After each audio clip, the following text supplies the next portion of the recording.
The night the yacht exploded in Seabrook Harbor, Ethan Cole made a choice that would destroy his quiet life. He became a hero. But heroes don't always get happy endings, especially when they're single dads hiding from the spotlight. The woman he pulled from the flames? A billionaire CEO who wouldn't stop until she found him. This is the story of a rescue that changed everything, a vanishing act that sparked obsession, and a little girl's whisper that shattered all the walls between them. Stay until the end, and comment your city so I can see how far this story travels. The water was black glass under the pre-dawn sky, reflecting nothing but the distant lights of Seabrook Harbor like fallen stars. Ethan Cole's hands were steady on the wheel of the Maddie's Hope, his small fishing boat cutting through the Atlantic with the practiced ease of a man who knew these waters like the lines on his own palm. The air tasted of salt and diesel, and somewhere in the darkness, gulls were already crying their morning songs. He'd been out here for 3 hours checking his lobster traps in the cold. His thermos was half empty, his fingers numb despite the gloves, and his mind was on the mortgage payment due next week. Always the mortgage, always the bills, always the careful calculation of whether he could afford to fix the boat's engine or pay for Maddie's medication first. The explosion shattered the peace like a fist through a mirror. Light erupted across the horizon, orange and violent, turning night into a hellish noon. The shockwave hit seconds later, a deep boom that Ethan felt in his chest, in his bones. He spun toward the sound, his heart already hammering, and saw the flames. A yacht. A massive, sleek thing that probably cost more than every house in Seabrook combined.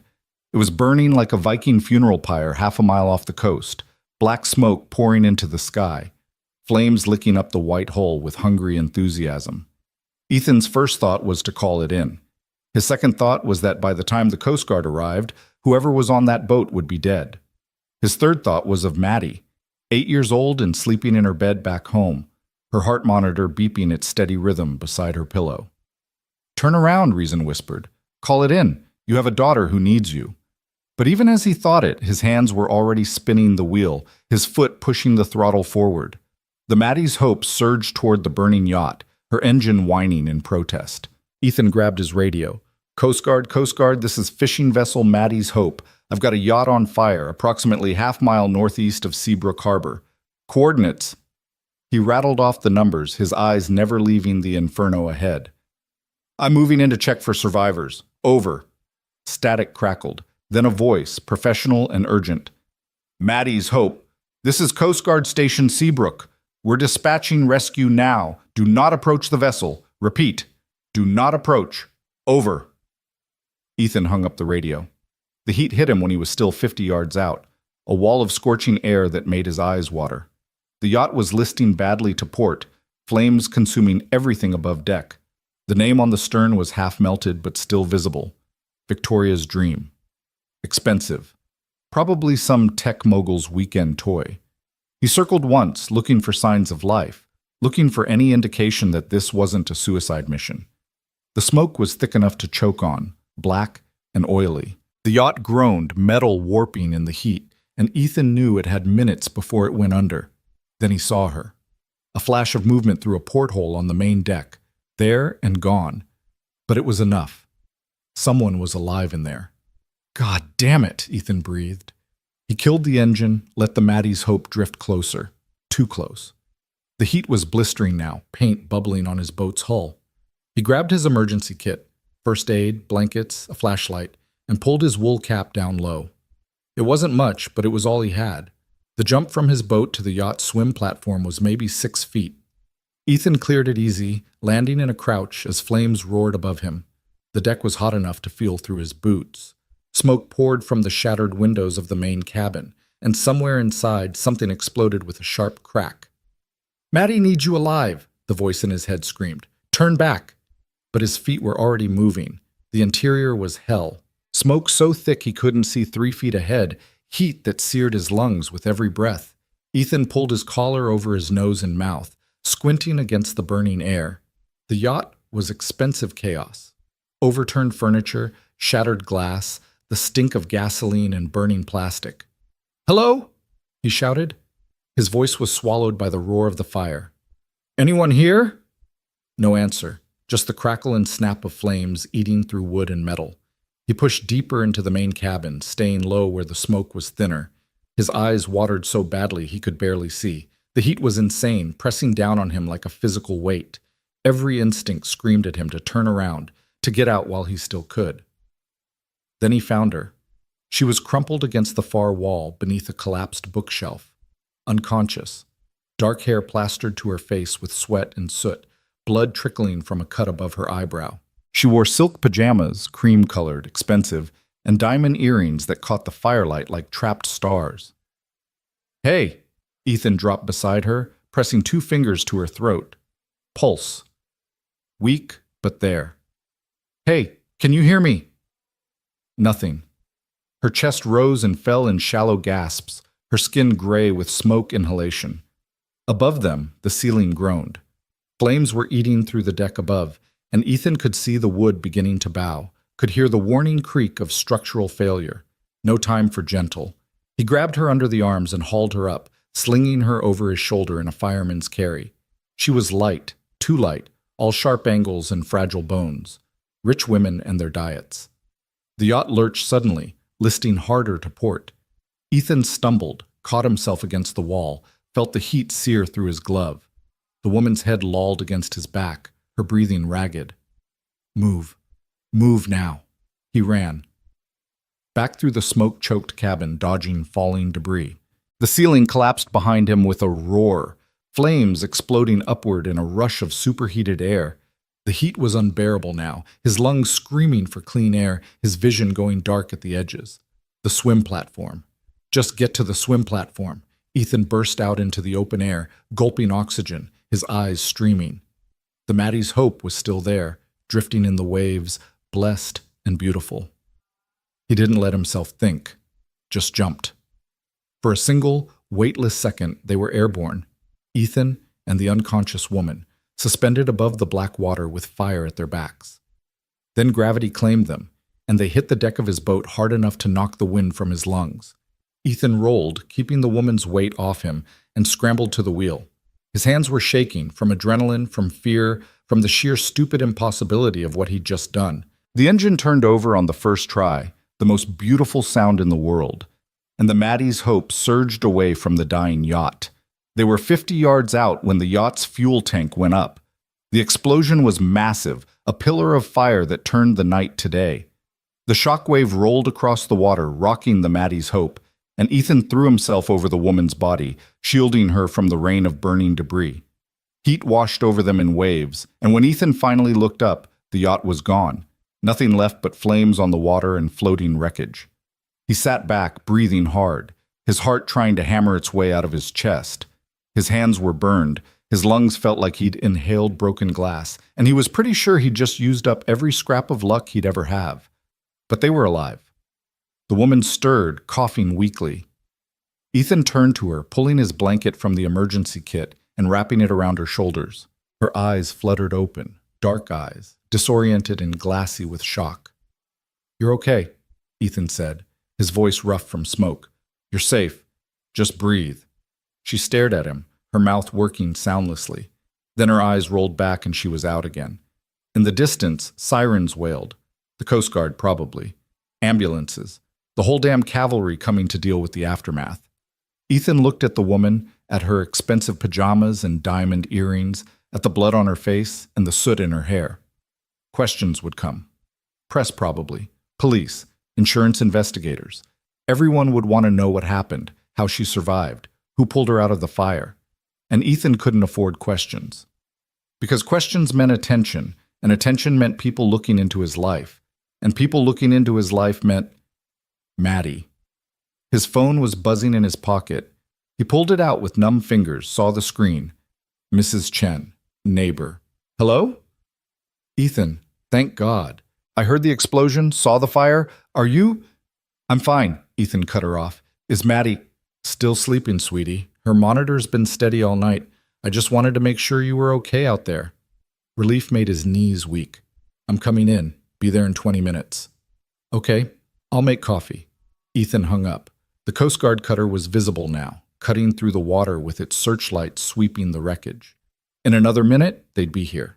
They'd take the woman, get her to a hospital, and he could slip away, just another fisherman who happened to be in the wrong place at the right time.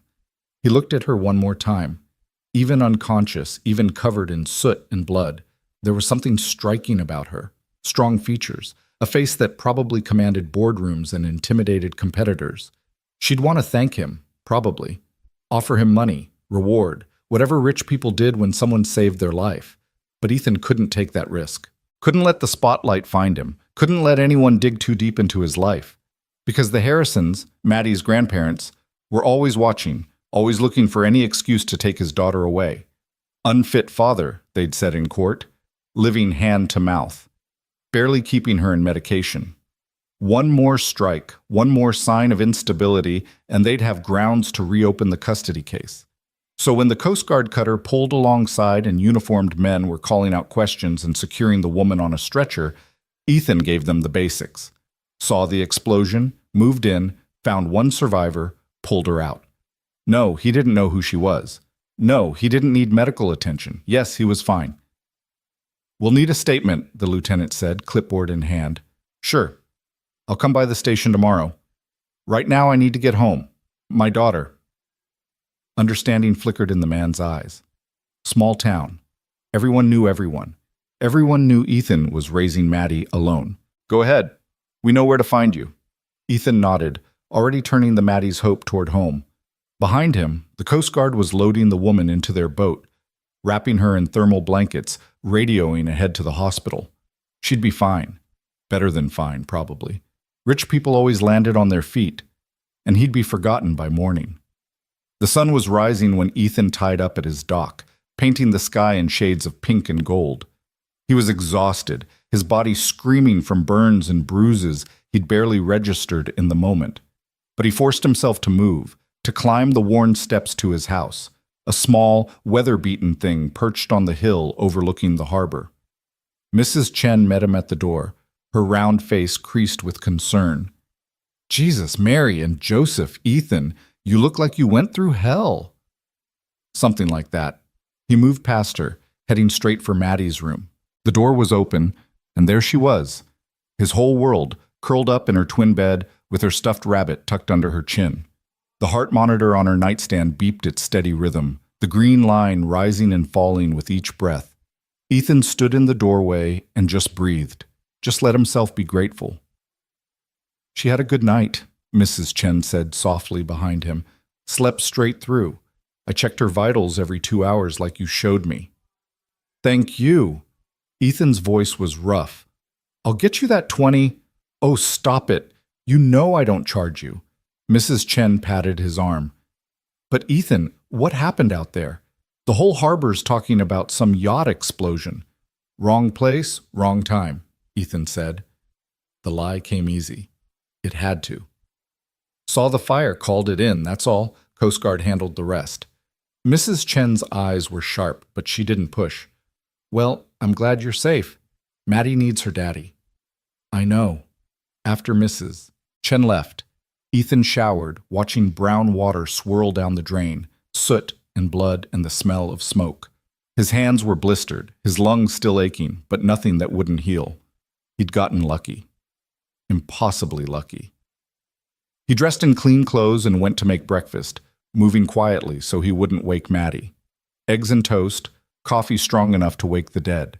His hands were shaking again as he cracked the eggs, the adrenaline finally wearing off, leaving him hollow and exhausted. "You could have died," the voice in his head whispered. Maddie could have woken up without a father, but someone else would have died if he'd done nothing. That woman, whoever she was, she'd be ashes in the wreckage right now if Ethan had made the safe choice. He'd never been good at safe choices. "Daddy?" Ethan turned. Maddie stood in the kitchen doorway, her rabbit dragging from one hand, her dark hair a nest around her sleep-soft face. She was so small, so fragile. Had been since she was born with half a heart, the doctor said. 2 surgeries already, and she'd need another soon. Maybe the big one, the one that would either fix everything or... Ethan didn't let himself think about the or. "Hey, baby girl." He crouched down, opening his arms, and she ran into them with the force of a cannonball. "You sleep okay?" "Uh-huh." She pulled back, frowning at his face. You look tired. Just busy night. Caught a bunch of lobsters. Can we have lobster for dinner? Sure. Whatever you want. He'd have to sell most of them to make the mortgage, but he'd keep a couple back. Maddie loved lobster, the way she loved anything special. You hungry now? I'm making eggs. With cheese. Is there any other way?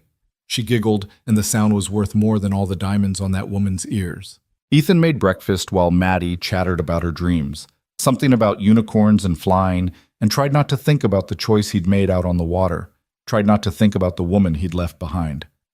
The phone started ringing around noon. Ethan let most of the calls go to voicemail, reporters, he guessed, somehow getting his number. Small-town gossip moved faster than light, and by now everyone knew a local fisherman had been near the yacht explosion. They just didn't know which one. But when Sheriff Brennan called, Ethan picked up. Cole? Ethan, you got a minute? The sheriff's voice was careful. They'd known each other since high school, and Brennan was good people. Fair. Need you to come down to the station, answer some questions about this morning. I already told the Coast Guard everything. I know, but there's some interest in this case. Won't take long, I promise. Interest. That was never good. Give me an hour. I need to drop Maddie at school. She doing okay? Good days and bad days. Today's good. That's something. See you soon. Ethan hung up and closed his eyes. He'd known this was coming. Known he couldn't just disappear into the fog and have everyone forget. But he'd hoped for a little more time before the world came knocking. Maddie was in the living room, watching cartoons with her heart monitor clipped to her shirt. Ethan sat beside her, pulling her into his lap. Hey, sweetheart. I need to go into town for a bit this afternoon. Want to see if Grammy Chen can watch you? Can I come? Not this time. Boring grown-up stuff. She made a face but nodded. Okay, but you have to bring me back a cookie from the bakery. Deal. At the sheriff's station, Ethan sat in a gray interview room that smelled like old coffee and disappointment. Sheriff Brennan sat across from him, notepad open, expression neutral. Walk me through it again, Brennan said. So Ethan did. The explosion, the approach, the rescue. He kept it simple, factual, emotionless. Just another day on the water. Brennan took notes, nodding along. When Ethan finished, the sheriff sat back studying him. You know who she is? The woman you pulled out? No idea. Victoria Lane, ring any bells? Ethan shook his head. Tech CEO. Worth about $8 billion, give or take. One of those Silicon Valley types. Apps, software, something. She was up here for some meeting, staying on the yacht. Brennan paused. She's asking for you. Ethan's stomach dropped. What? Woke up this morning at Portland Medical. First thing she did was start asking about her rescuer. Wants to meet you, thank you personally. Brennan's eyes were sharp. Seems like a nice gesture. I don't need thanks. Maybe, but she's pretty insistent. Got people calling my office every hour. Press is going to be all over this once they figure out who you are. No. The word came out harder than Ethan intended. I don't want press. I don't want attention. I just want to be left alone. Brennan was quiet for a moment, then, the Harrisons putting pressure on you again? Ethan looked away. Of course Brennan knew. Everyone knew. Small town. They're always putting pressure on me. Court date coming up? Review hearing in 6 weeks. They're trying to argue I can't provide adequate care for Maddie. The words tasted bitter. Which is bullshit, but they have lawyers and money and... He stopped himself. I can't afford to give them any ammunition. If they see me on TV playing hero, they'll twist it. Say I'm reckless, that I put myself in danger when I should be thinking about Maddie. That's a reach. They're creative. Ethan met Brennan's eyes. Please. I did what anyone would have done. I don't need recognition for it. I just need to keep my head down and take care of my daughter. The sheriff was quiet for a long moment. Then he sighed, closing his notepad. All right, I'll keep your name out of the official reports as long as I can. But Ethan, this woman isn't going to stop looking. People like her, when they want something, they usually get it. Then she'll be disappointed. Ethan left the station and picked up Maddie from Mrs. Chen's house. They spent the afternoon on the docks, Maddie drawing in her sketchbook while Ethan worked on his traps. She drew him mostly, big and strong, pulling lobsters from the sea. Her hero. If only she knew how scared he'd been that morning, how close he'd come to not coming home. That evening, after Maddie was in bed, Ethan sat on his porch with a beer and watched the harbor. The wreckage of the yacht was gone, already towed away for investigation, like it had never been there at all. His phone buzzed. Another unknown number. He let it go to voicemail, then listened to the message with growing dread. "Mr. Cole? This is Jessica Martinez with Boston Herald. I'm doing a story on Victoria Lane's rescue, and I understand you were involved. I'd love to get your perspective. Please call me back at..." Delete. 3 more messages, all reporters. Word was out. Ethan turned off his phone and finished his beer in the darkness. Somewhere in Portland, Victoria Lane was recovering in a hospital bed, asking questions about the man who'd saved her life. And Ethan was here, hoping desperately that she'd forget, that this would all blow over, that he could go back to being invisible. But deep down, he knew. Some things, once started, couldn't be stopped. And Victoria Lane didn't seem like the kind of woman who gave up easily. The morning light filtered through the hospital blinds in thin, sterile slices. Victoria Lane woke to the smell of disinfectant and the steady beep of a heart monitor that wasn't hers, but might as well have been, given how closely they'd been watching her vitals for the past 18 hours. Her throat felt like she'd swallowed broken glass. Her head pounded with a rhythm that matched the beeping, and when she tried to sit up, every muscle in her body screamed in protest. "Easy." A nurse appeared at her bedside, young and efficient, already adjusting the bed to bring Victoria upright. "You've got smoke inhalation and a concussion. Moving too fast isn't going to help either." Victoria's voice came out as a rasp. "Water!" The nurse handed her a cup with a straw, and Victoria drank like she'd been wandering the desert. The water hurt going down, but it was the best thing she'd ever tasted. When she finished, she looked at the nurse with eyes that had intimidated venture capitalists and board members across 3 continents. "I need to speak with whoever's in charge. Now." "The doctor will be in shortly." "Not the doctor. Whoever investigated the yacht fire. Police, Coast Guard, I don't care. Get them here." The nurse hesitated, caught between professional protocol and the unmistakable force of Victoria's will. The latter won.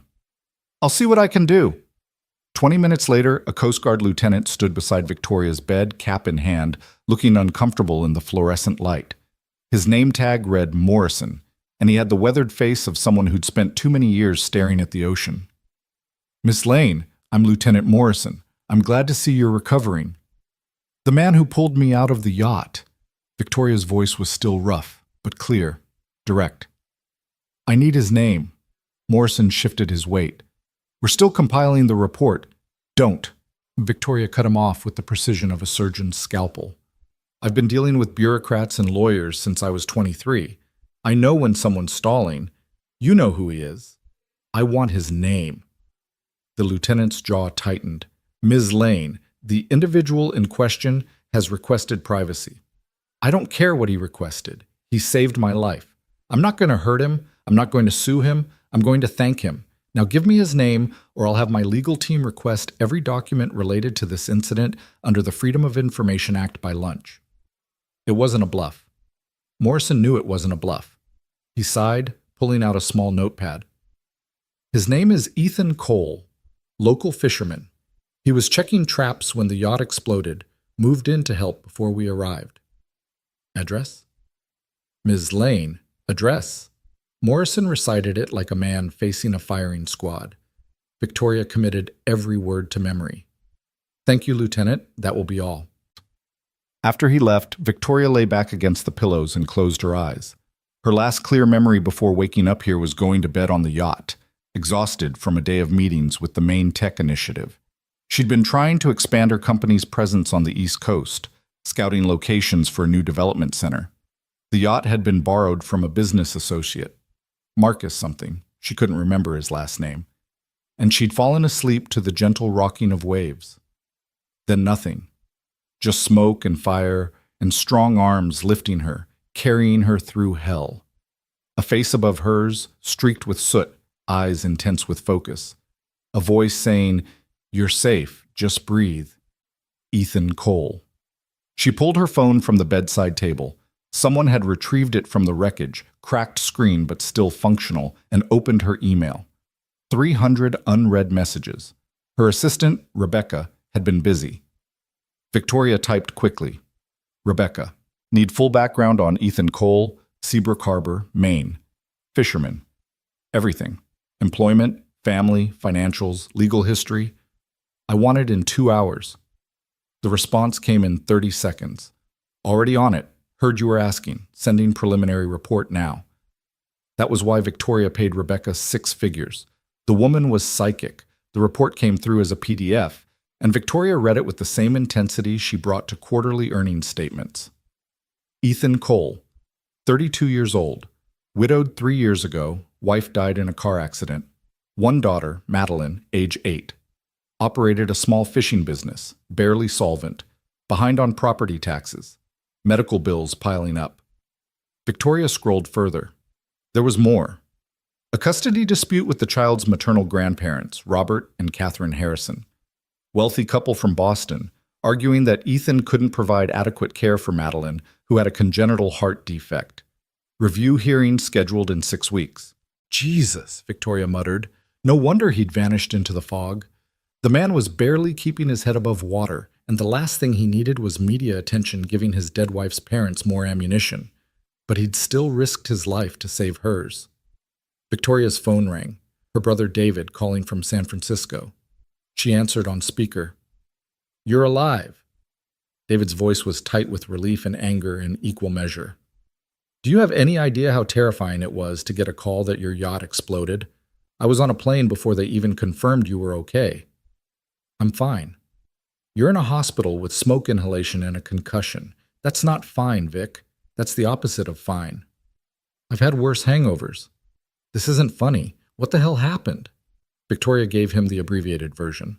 The fire, the rescue, waking up here. She left out the part about Ethan Cole, about the way she couldn't stop thinking about those moments in his arms, being carried to safety. David would read too much into it. They're saying it was an electrical fire, David said. Something with the yacht's wiring. Could have been worse.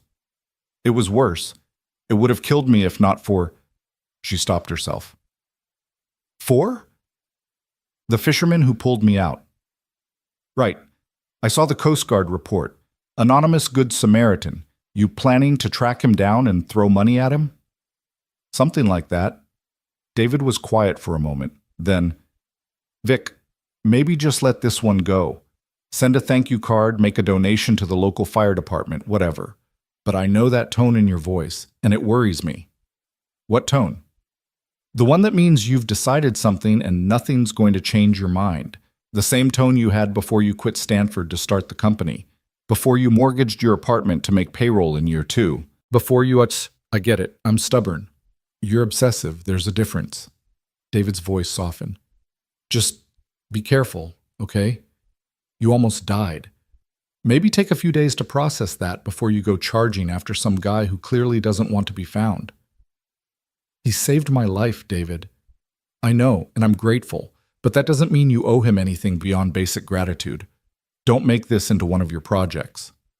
After they hung up, Victoria stared at the ceiling and tried to convince herself that David was right, that she should just send flowers and a thank you note and move on with her life. She had a company to run, investors to appease, a product launch in 3 weeks that was already behind schedule. But every time she closed her eyes, she saw those flames. Felt the heat, the terror, the absolute certainty that she was going to die. And then those arms, lifting her, carrying her to safety. A stranger who'd risked everything for someone he didn't know. She couldn't just let that go. The doctors released her 2 days later with strict instructions to rest and avoid stress. Victoria nodded along, already planning her next move. She'd rented a suite at the Harbor View Inn in Seabrook, the town's only hotel that didn't look like it was held together with duct tape and prayers. And that's where she directed her driver. Seabrook Harbor was exactly what she'd expected. A tired fishing village clinging to the Maine coast like a barnacle to a ship's hull. Main Street was 6 blocks of weathered storefronts, half of them vacant. The harbor itself was functional but worn, with fishing boats that had seen better decades. The kind of place that had been bypassed by progress, and didn't seem particularly upset about it. The Harbor View Inn was better than expected, a restored Victorian with decent Wi-Fi, and a restaurant that apparently served the best clam chowder in Maine. Victoria checked in under an assumed name, ignoring the desk clerk's double take of recognition, and went straight to her room. From her window, she could see the harbor, and if she looked carefully, she could make out a small house on the hill, paint peeling, yard overgrown. According to Rebecca's report, that was where Ethan Cole lived with his daughter. Victoria stood at that window for a long time, watching the fishing boats come and go, trying to figure out her next move. She'd built a tech empire from nothing, had negotiated with CEOs and senators and foreign ministers, but approaching a fisherman who'd made it clear he wanted to be left alone? That required a different kind of strategy. Her phone buzzed. Rebecca, ever efficient. Media requests are piling up. Everyone wants to interview you about the rescue. I've been deflecting, but CNN is getting pushy. Victoria typed back. Keep deflecting. No interviews about the incident. Standard statement about being grateful to first responders and moving forward. They want the hero angle, the mysterious rescuer who disappeared. Then they'll be disappointed. She wasn't going to feed the media circus, not when it would make Ethan Cole's life harder. That evening, Victoria went down to the inn's restaurant for dinner. The place was small but warm, with exposed beams and nautical decorations that managed to avoid being too kitschy. She sat at a corner table with her laptop, catching up on email while she waited for her food. "You're her, aren't you?" Victoria looked up. The waitress was about 60, with gray hair pulled back in a practical bun and eyes that were sharp with intelligence and curiosity. Her name tag read Diane. "I'm sorry?" "The woman from the yacht, Victoria Lane." Diane set down a basket of bread. "Saw your picture on the news. They said you were staying in Portland, but I figured someone like you would want somewhere quieter to recover. There was no point denying it. That obvious? Small town. We noticed strangers."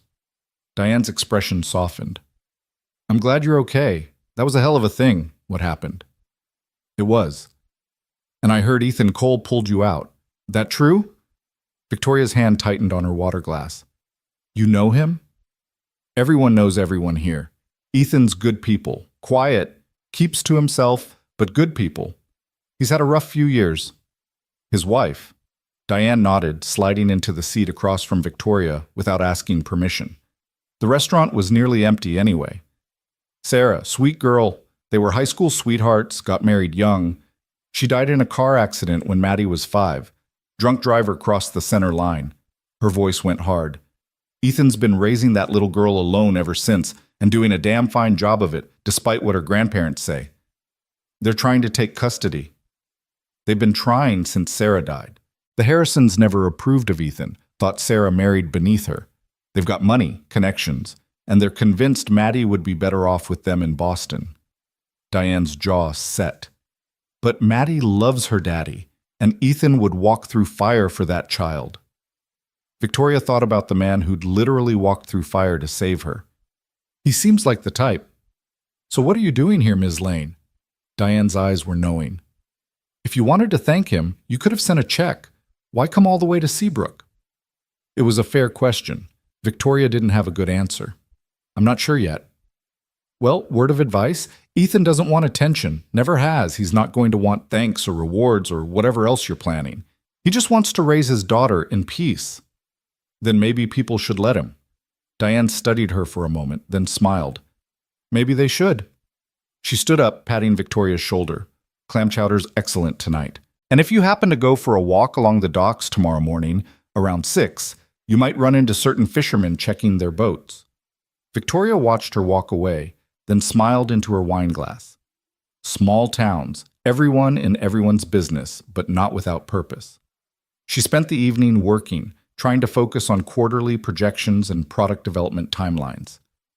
But her mind kept drifting to the house on the hill, to the single father fighting to keep his daughter, to the man who'd saved her life and asked for nothing in return. At midnight, she closed her laptop and stared at the darkness beyond her window. Tomorrow she'd go to the docks. She'd see Ethan Cole again, face to face. And then, she didn't know. She'd built her career on having a plan for everything, but this was uncharted territory. Some things couldn't be solved with spreadsheets and strategy sessions. Some things required showing up and seeing what happened. The alarm went off at 5:30. Victoria dressed in jeans and a cashmere sweater, practical boots, her hair pulled back in a simple ponytail. No makeup beyond the basics. She looked more like a tourist than a tech CEO, which was exactly the point. The harbor was quiet at this hour, wrapped in fog that turned everything soft and gray. A few boats were already heading out, their running lights ghostly in the mist. Victoria walked along the main dock, hands in her pockets, trying to look casual despite the way her heart was hammering.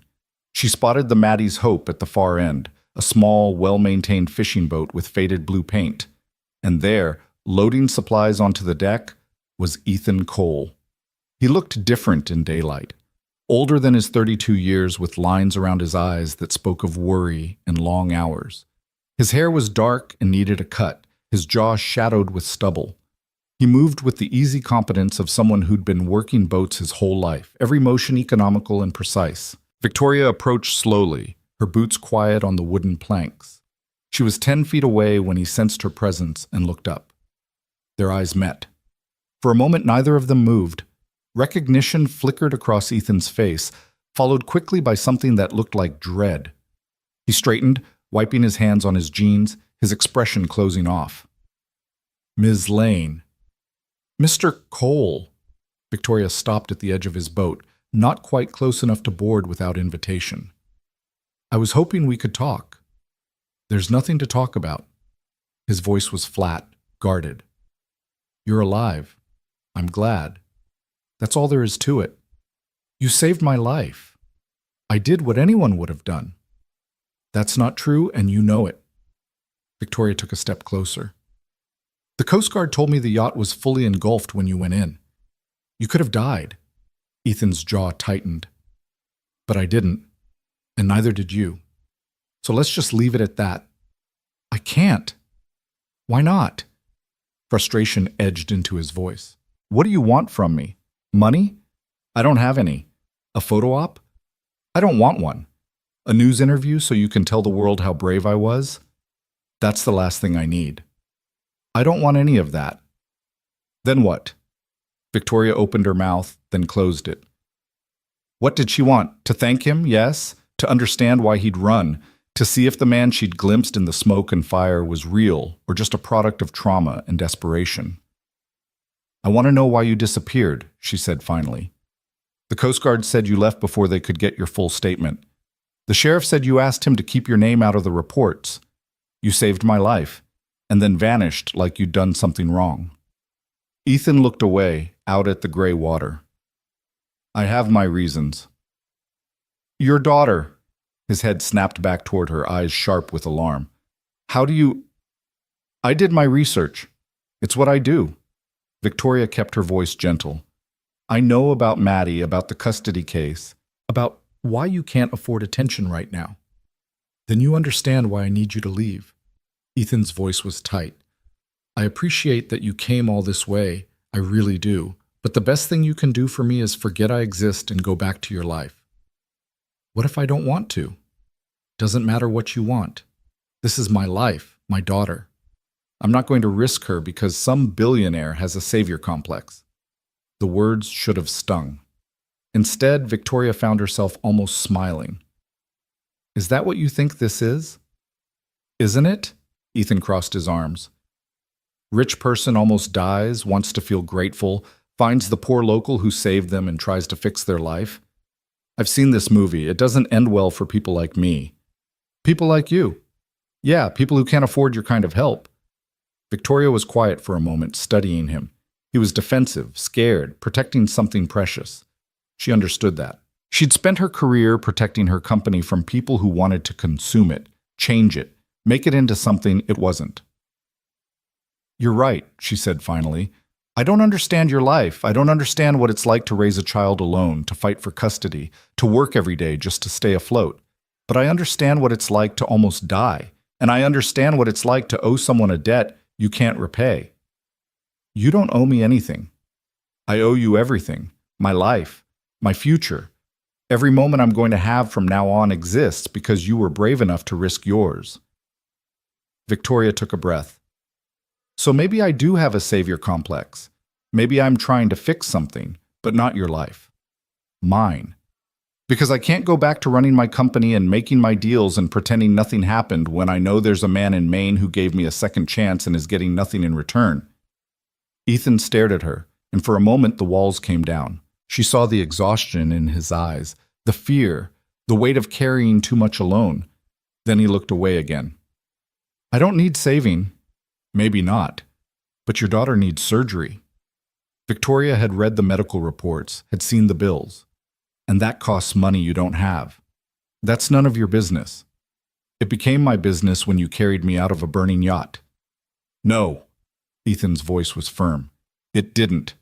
You don't get to buy your way into my life just because you feel guilty about being alive. Maddie and I, we're doing fine.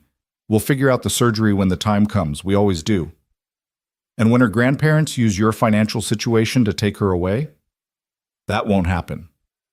Are you sure? Victoria pressed. Because from what I read, they have a pretty strong case. Wealthy, stable, able to provide top-tier medical care without worrying about money. What do you have? A fishing boat and a mortgage you can't pay. Ethan's hands clenched into fists. You need to leave. Now. I'm not trying to hurt you. You're trying to help, which is worse. Because your help comes with strings, with attention, with all the things that will destroy my case. The Harrisons are looking for any excuse to prove I'm unfit. If they see you here, if they find out about the rescue, they'll twist it into evidence that I'm reckless, that I put myself in danger instead of thinking about Maddie. So please, his voice cracked slightly, just go back to your world and let me stay in mine. Victoria wanted to argue, wanted to tell him that she could help without destroying his life, that money and influence could solve these problems if he'd just let her. But she saw the desperation in his face, the fierce protectiveness of a father willing to sacrifice pride and help and everything else to keep his child safe. She understood that kind of love. Her parents had loved her and David that way, had worked themselves to exhaustion to give them opportunities, had died young from the stress of it, leaving Victoria to raise her teenage brother while building a company from scratch. Some debts couldn't be repaid with money. Okay, she said quietly. I'll go. Relief flickered across Ethan's face, followed by something that might have been regret. Thank you. Victoria nodded and turned to leave.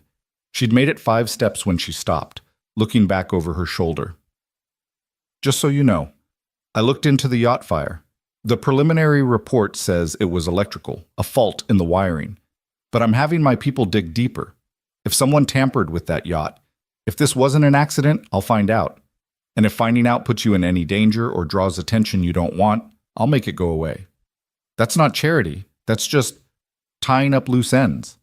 Ethan didn't respond, but she saw his shoulders relax slightly. Victoria walked back down the dock, past the fishing boats and their weathered crews, past the early morning routine of a harbor waking up. She didn't look back, didn't let herself second-guess the decision to walk away. But as she returned to the inn, climbing the stairs to her suite, she couldn't shake the feeling that this conversation wasn't finished, that she and Ethan Cole were connected now by more than just a rescue, by more than simple gratitude. She'd respected his wishes. She'd walked away. But she hadn't said forever. The next week passed in a strange limbo. Victoria stayed in Seabrook, ostensibly to recover and work remotely, but really because she couldn't bring herself to leave. She told herself it was due diligence, waiting for the fire investigation to conclude, making sure there were no legal complications. But the truth was simpler and more complicated. She'd seen something in Ethan Cole, something beyond the obvious heroism, beyond the struggling single father trying to hold his world together.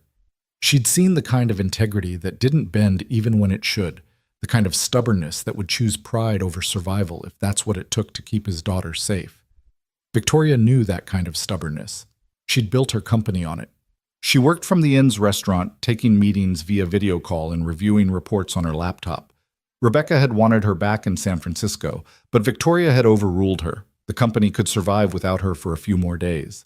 The world wouldn't end. And Seabrook was growing on her. The pace was different here, slower. People smiled when they passed on the street, asked how she was doing even though they barely knew her. Diane, the waitress, had taken to bringing her coffee exactly how she liked it, without being asked. The inn's owner, Tom, had showed her the best walking trails along the coast. It was strange and unsettling and oddly peaceful. On the fifth day, Victoria was working through a supply chain issue with her operations manager when she heard a child's voice. "Miss? Excuse me, miss?" Victoria looked up from her laptop. A little girl stood beside her table, 8 years old, dark hair in 2 braids, wearing a school uniform that had seen better days. Her backpack was covered in hand-drawn stickers, and she clutched a piece of paper in her small hands. Maddie Cole. It had to be. "Hi there," Victoria said, closing her laptop. "Can I help you?" The girl nodded seriously. "You're the lady from the yacht, the one my daddy saved." Victoria's heart clenched. "I am." "He won't tell me about it. Says it wasn't important." Maddie climbed into the chair across from Victoria without asking, her legs swinging above the floor. "But I heard people talking at school. They said there was an explosion and fire and everything. They said my daddy's a hero." "He is. I know." Maddie said it matter-of-factly, like it was obvious. "He's always been my hero, but he doesn't like when people say it out loud. Makes him uncomfortable." Victoria found herself smiling. "Your dad sounds like a modest guy." "He's the best daddy in the whole world." Maddie unfolded the paper she'd been holding, smoothing it out on the table. It was a drawing, childish but detailed, done in crayon and marker. It showed a boat on fire, flames drawn in furious orange and red, and a stick figure carrying another stick figure to safety. At the bottom, in careful block letters, "My daddy, the hero." "I drew this," Maddie said. "For you. Because you're probably really grateful he saved you, right?" "More grateful than I can say." "That's what I thought." Maddie pushed the drawing across the table. "You can keep it, to remember." Victoria took the drawing with careful hands, feeling something twist in her chest.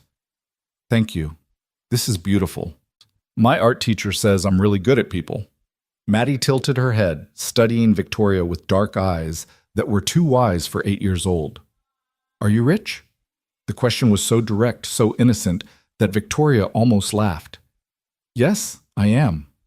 "Like really, really rich? Like private jet and mansion rich?" "Something like that." Maddie considered this. "My grandparents are rich too, but they're not very nice about it. They think money makes them better than other people." "It doesn't." "I know. That's what my daddy says." Maddie swung her legs, casual, but her eyes were sharp. "He also says we're doing fine, that we don't need help from anyone. But I heard him crying last night. After I went to bed, he was on the phone with someone about bills." Victoria's chest tightened. "Maddie, I'm not supposed to know," the girl continued, matter of fact. "But our house is small and I'm good at being quiet. I know we're behind on the mortgage. I know I need another surgery and it costs a lot. I know my grandparents want to take me away." Her voice wavered slightly on the last part. "But I don't want to go. I want to stay with my daddy." "Of course you do." "So I was thinking," Maddie leaned forward conspiratorial, "maybe you could help?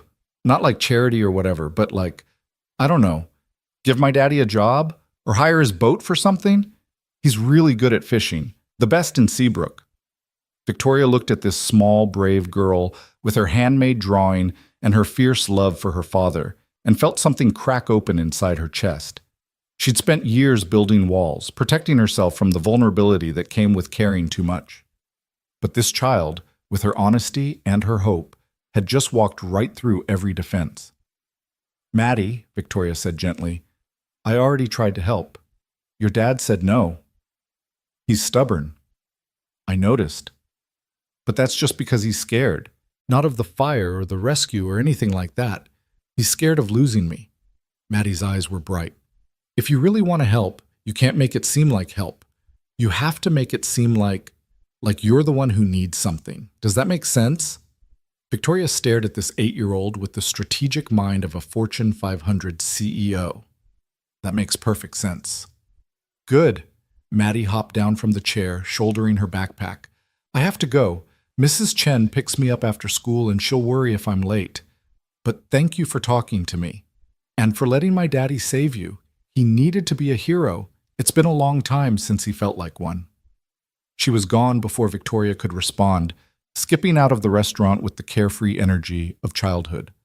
But the drawing remained on the table, a reminder of what was at stake. Victoria picked it up, studying the careful crayon lines, the stick figures that somehow conveyed emotion despite their simplicity. A father saving a stranger, a child's pride in her hero. She pulled out her phone and called Rebecca. "I need you to research something," Victoria said when her assistant answered. "Fishing operations in Maine. Specifically, I want to know if there's a market for sustainable, locally sourced seafood in high-end restaurants. And I want to know how much it would cost to establish a supply contract with a small, independent operator." Rebecca was quiet for a moment. "This is about the fishermen. This is about good business. Vic, just do the research. I'll explain later." After she hung up, Victoria sat back and looked out the window at the harbor. Somewhere out there, Ethan Cole was checking his traps, trying to make enough money to keep his world from falling apart. He'd said no to help, to charity, to anything that smelled like pity. But what if it wasn't charity? What if it was just business? Victoria smiled, the same smile that had unnerved competitors and delighted investors for the past decade. The smile that meant she'd found an angle, a solution, a way forward that no one else had seen coming. Ethan Cole had saved her life. Now she was going to return the favor, whether he wanted her to or not. Rebecca's research came back within 48 hours, thorough as always. The sustainable seafood market was booming, with high-end restaurants in New York, Boston, and San Francisco paying premium prices for locally sourced, traceable product. The problem was supply chain. Most small operators couldn't meet the volume demands or handle the logistics of shipping live product across the country. But what if someone could? Victoria spent the next 3 days on the phone with restaurant owners, seafood distributors, and logistics companies. She didn't mention Ethan Cole by name, didn't hint at her real motivation. She simply asked questions, gathered data, built a picture of what was possible. By the end of the week, she had a proposal. Not charity, not a handout, a legitimate business opportunity that would benefit everyone involved. The hard part would be getting Ethan to listen. She found him at the marina on a Thursday afternoon, working on his boat's engine with grease-stained hands and a focused expression. The sky was gray with incoming weather, and the wind carried the smell of rain and seaweed. Victoria approached slowly, giving him time to notice her presence. Ethan looked up, and something complicated crossed his face. Frustration, resignation, and maybe the smallest hint of something else. "I thought you left." "I've been working." "From Seabrook?" "Turns out I can run my company from anywhere with decent Wi-Fi." Victoria stopped at the edge of the dock, hands in her jacket pockets. "Can we talk?" "We already did. Nothing's changed." "Actually, something has. I have a business proposition." Ethan straightened, wiping his hands on a rag. His guard was up immediately. "I'm not interested in your money." "Good, because I'm not offering any. I'm offering a contract." Victoria pulled out her phone, pulled up the proposal Rebecca had drafted. "I've been talking to restaurants in major cities, places that pay premium prices for sustainable, traceable seafood. They want local fishermen, small operators who can guarantee quality and provenance. Right now they're paying middlemen who are maybe paying the actual fishermen a fraction of what the product is worth." Ethan crossed his arms, suspicious but listening. "What if we cut out the middlemen?" Victoria continued. "What if a small operator like you could sell directly to these restaurants at fair market prices? You'd handle the fishing, I'd handle the logistics and distribution through my company's existing shipping network. 50-50 split on the profits after costs." "Why would you do that?" "Because it's good business. My company has the infrastructure, the connections, the brand recognition. But we don't have the product. You have the product, the expertise, the local knowledge. It's a partnership, not charity." Ethan was quiet for a long moment, his jaw working. "And if I say no? Then I'll find another fisherman. There are plenty in Seabrook who'd jump at this opportunity." Victoria met his eyes. "But I'd rather work with you. You're the best fisherman in this harbor. Everyone says so, and I trust you." "You don't know me. I know you risked your life for a stranger. That tells me everything I need to know about your character." The wind picked up, carrying the first drops of rain. Ethan looked out at the water, at his boat, at the harbor that had been his whole world for 32 years. Victoria could see the war happening behind his eyes. pride versus practicality, suspicion versus hope. This isn't because of the rescue, he said finally. You're not doing this out of gratitude. I'm doing this because it makes financial sense. The rescue just gave me the idea. Not entirely true, but close enough. Look, I'm going to set up this distribution network regardless. I've already started making calls, establishing relationships. The question is whether you want to be part of it or whether I give the opportunity to someone else. Ethan turned back to her, searching her face for deception. Whatever he saw there must have satisfied him because his shoulders dropped slightly. I need to think about it. Of course. Take your time. Victoria handed him a business card with her direct number. But Ethan, this is real. I'm not trying to buy my way into your life or solve your problems. I'm offering you a job because you're good at what you do, and I need someone good. He took the card, turning it over in his fingers. I'll call you. That's all I ask. Victoria walked away before he could say anything else, before the moment could turn awkward or complicated. She'd made her offer. The rest was up to him. Back at the inn, she found Diane waiting with a pot of coffee and a knowing smile. Heard you've been making calls about the fishing business, the waitress said, pouring 2 cups without asking. Word travels fast in a small town. I'm starting to realize that. Ethan know what you're doing? I just told him. He's thinking about it. Diane settled into the chair across from Victoria, cupping her mug with both hands. You know he's going to say yes, right? Not because he wants to, but because he needs to.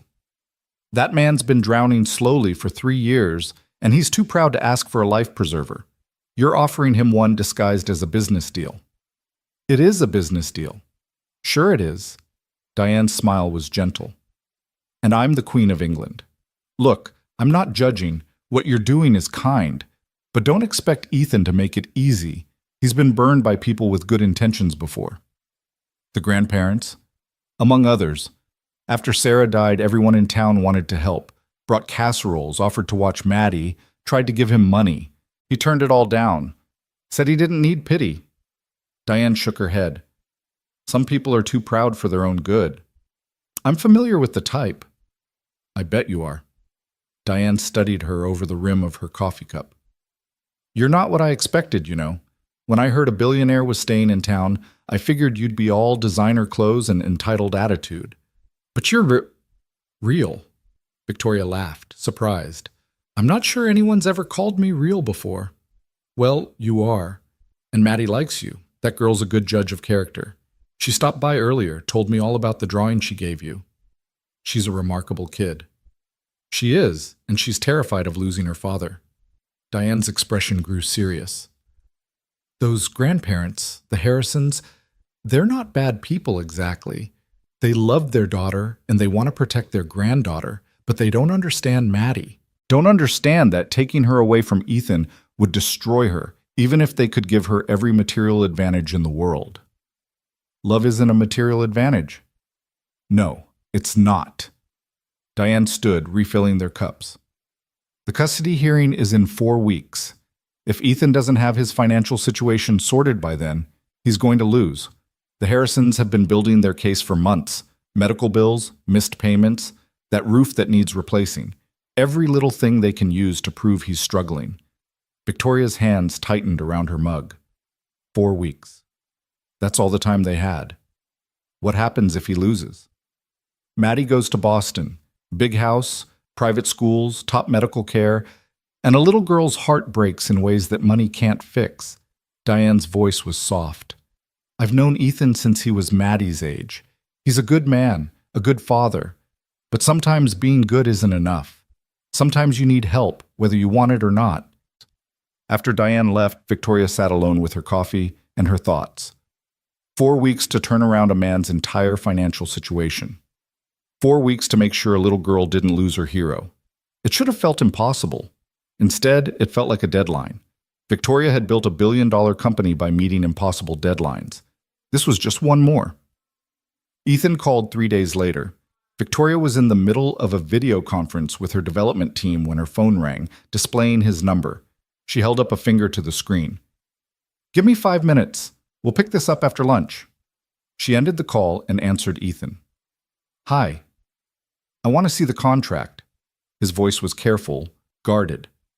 The actual terms, not just a pitch. If I'm going to do this, I need to know exactly what I'm agreeing to. Of course, I can have my lawyer send it over. No, I want you to explain it in person. Tonight, if you're free. Victoria glanced at her calendar, at the stack of meetings and calls that Rebecca had scheduled. Then she deleted all of them. I'm free. Where? My place. 7 o'clock. Maddie will be asleep by then. We can talk without interruption. I'll be there. After they hung up, Victoria sat back and stared at her laptop screen. Ethan was inviting her to his home.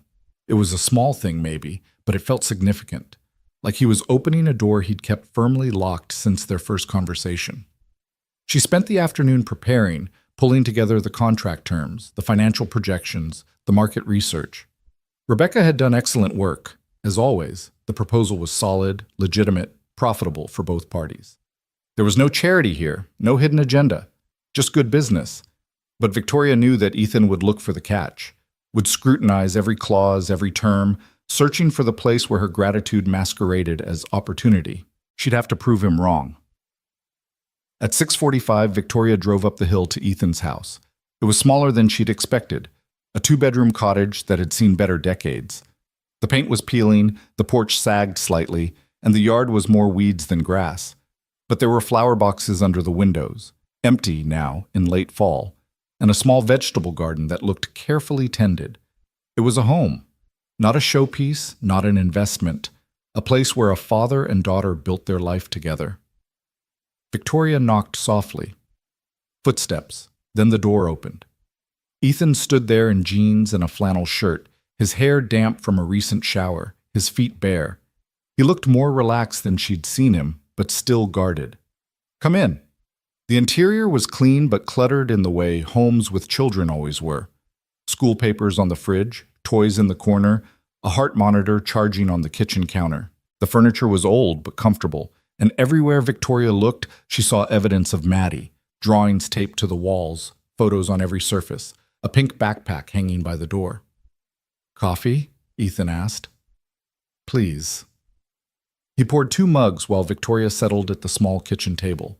The house smelled like dinner, something with tomato sauce and garlic, and underneath that the faint scent of the sea that seemed to cling to everything in Seabrook. Ethan sat across from her, pushing 1 mug across the table. Okay, let's hear it. Victoria pulled out the contract, laying it flat between them. For the next hour, she walked him through every clause, every term, every financial projection. She explained how the distribution would work, how payment would be processed, how quality control would be maintained. She showed him the letters of intent from 3 restaurants in Boston, 2 in New York, 1 in San Francisco, all willing to pay premium prices for guaranteed sustainable seafood. Ethan listened in silence, reading every page carefully, his expression giving nothing away. When she finished, he sat back and crossed his arms. This seems too good to be true. It's not. It's just business that no one's bothered to organize properly. And you're offering me 50% of profits. After costs, yes. You're doing the hard work, the fishing, the quality control, the early morning runs. I'm just providing distribution and marketing. Just. Ethan smiled without humor. You make it sound simple, but you're putting up all the infrastructure, all the capital risk. If this fails, you lose money. I lose nothing. If it fails, we both lose, but it won't fail. The market's there, the demand's there. We just need the supply. Ethan was quiet for a long moment, his fingers drumming on the table. There's a non-compete clause here. Says I can't enter into similar agreements with other distributors for 5 years. Standard protection. I'm investing time and money into building this network. I need to know you won't take the relationships I've established and cut me out once the operation is profitable. And if I want out before 5 years, then we negotiate. I'm not trying to trap you, Ethan. I'm trying to build something sustainable. Victoria leaned forward. Look, I get why you're suspicious. Rich person sweeps into town, offers salvation. Usually there's a catch. But I promise you, this is exactly what it looks like. A business deal between 2 people who both benefit. Why? The question came out raw, honest. Why go to all this trouble? You could find 100 fishermen to work with. Why me? Victoria met his eyes. Because you saved my life. And because your daughter drew me a picture and told me her dad was a hero. And because I've spent the last 10 years building a company at the expense of everything else, and I'm tired of only caring about profit margins and stock prices. This, she gestured at the contract, this is something real, something that matters beyond quarterly earnings. Ethan stared at her, and for the first time she saw the walls crack, saw the exhaustion and fear and desperate hope underneath.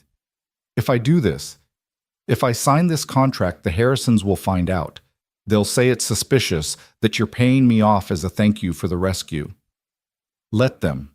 It's a legitimate business arrangement. I have the documentation to prove it. They have lawyers who can make anything look suspicious. So do I. Better ones. Victoria's voice was firm.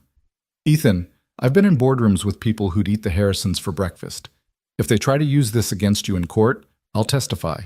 I'll bring financial experts, market analysts, restaurant owners, anyone and everyone who can verify that this is real business, not charity. You'd do that? In a heartbeat. Something shifted in Ethan's expression. The last of his defenses crumbling, leaving behind a man who'd been carrying too much for too long. I can't afford to lose Maddie. She's everything, my whole world. If this goes wrong, if the Harrisons win, they won't. Victoria reached across the table, covering his hand with hers. 5 minutes with Maddie can see how much she loves you, how happy she is. The Harrisons have money, yes, but you have something more important. You have her heart. Ethan's fingers tightened around hers, just for a moment. Then he pulled back, clearing his throat. Okay, I need to read through this one more time, maybe have someone look at it. Of course. Take it to a lawyer if you want. I'll pay the consultation fee. I can pay my own. He stopped himself, almost smiled. Right. Pride. I'm working on it. Take your time. No pressure. But Ethan, I meant what I said. This is real, and I think it could be good for both of us. She left shortly after, driving back down the hill with the lights of Seabrook Harbor spreading below her like fallen stars. Her hand still tingled where she'd touched his, and she told herself it was just the adrenaline of a successful pitch, the satisfaction of a deal coming together. But she knew better. Something was happening here, something beyond business, beyond gratitude, beyond the simple transaction of saving and being saved. She was starting to care about Ethan Cole, not as a debt to be repaid, not as a project to be fixed, but as a man. Complicated, stubborn, fiercely protective, and more alone than he wanted to admit. It was dangerous territory. Victoria had built walls around her heart the same way she'd built her company, carefully, strategically, with clear boundaries and exit strategies. Getting emotionally involved with a struggling single father in a small Maine town wasn't part of any plan. But then again, neither was almost dying in a yacht fire. Sometimes life didn't follow the plan. Ethan called 2 days later. His voice was steady when he said, I'm in. Where do I sign? The contracts were finalized within a week. Victoria's legal team handled the paperwork with their usual efficiency, and by the following Monday, Ethan Cole was officially a supplier for Lane Enterprises' Sustainable Seafood Division, a division that Victoria had created specifically for this purpose, though she'd never admit that to him. The first shipment went out on a Wednesday. Ethan had caught lobster, cod, and sea scallops, all packed carefully with ice and shipped overnight to 3 restaurants in Boston. Victoria monitored every step personally, making sure the logistics were flawless, that the product arrived in perfect condition. The restaurants loved it. All 3 placed orders for the following week, increased quantities. Ethan called her that evening, and she could hear the cautious excitement in his voice. They want more. I told you, the market's there. I'm going to need to expand my operation, maybe bring on another boat, hire some help. Do it. I'll adjust the contract to accommodate increased volume. There was a pause, then softer. Thank you, Victoria. It was the first time he'd used her first name. The sound of it, rough and honest in his voice, made something warm bloom in her chest. You're welcome, Ethan. After that, things moved quickly. Within 2 weeks, Ethan had hired 2 part-time crew members and established relationships with 4 other local fishermen who could supplement his catch when demand exceeded his capacity. Victoria connected him with a packaging facility in Portland that could handle the increased volume, and the orders kept coming in. The money started flowing. Not a fortune, but steady, reliable income that was more than Ethan had seen in years. He paid off his back property taxes, caught up on his mortgage, scheduled Maddie's surgery with a pediatric cardiac specialist in Boston. And slowly, carefully, something else started to grow between them. Victoria found excuses to stay in Seabrook. She told herself it was for the business, that she needed to be hands-on during the startup phase. But really, it was for the quiet mornings at the harbor, watching Ethan and his crew load their boats, for the dinners at the inn where Diane would join her and share town gossip, for the occasional afternoon when Maddie would stop by after school full of stories about her day. One Saturday, 3 weeks after the contract was signed, Victoria was working at her usual table in the inn's restaurant when Maddie appeared beside her, breathless and excited. "Miss Victoria, my daddy says the surgery is scheduled. I'm going to get my heart fixed." Victoria looked up from her laptop, unable to stop herself from smiling at the girl's enthusiasm. "That's wonderful news, Maddie. It's in 2 weeks. Daddy says it's a big surgery, but the doctor is really good and everything's going to be fine." Maddie bounced on her toes. "And guess what? Daddy says after I recover, maybe we can get a puppy. I've always wanted a puppy, but we couldn't afford it before. But now maybe we can." The casual mention of before and now hit Victoria harder than she'd expected. This was real. The business, the income, the stability. It was actually changing their lives. "A puppy sounds perfect," Victoria said. "What kind?" "I don't know yet. Maybe a golden retriever? Or a beagle? Or one from the shelter. Daddy says shelter dogs need love the most." Maddie climbed into the chair across from Victoria, as had become her habit. "Are you coming to the surgery? Daddy said people can visit at the hospital." Victoria hesitated. She'd been careful not to intrude too much into their personal lives, to maintain the professional distance that would protect them both if things went wrong, but the hope in Maddie's eyes was impossible to resist. "If your dad says it's okay, I'd like that." "He will. He talks about you sometimes, says you're helping a lot with the business." Maddie's expression turned sly, too knowing for 8 years old. "I think he likes you." Victoria felt her cheeks warm. "We're business partners, sweetie." "Uh-huh." "Uh-huh. That's what Daddy says too, but Mrs. Chen says business partners don't smile like that when they talk about each other." Maddie grinned. "She says Daddy's been happier lately, less worried. She thinks it's because of you. It's because of the business doing well." "Maybe." Maddie didn't sound convinced.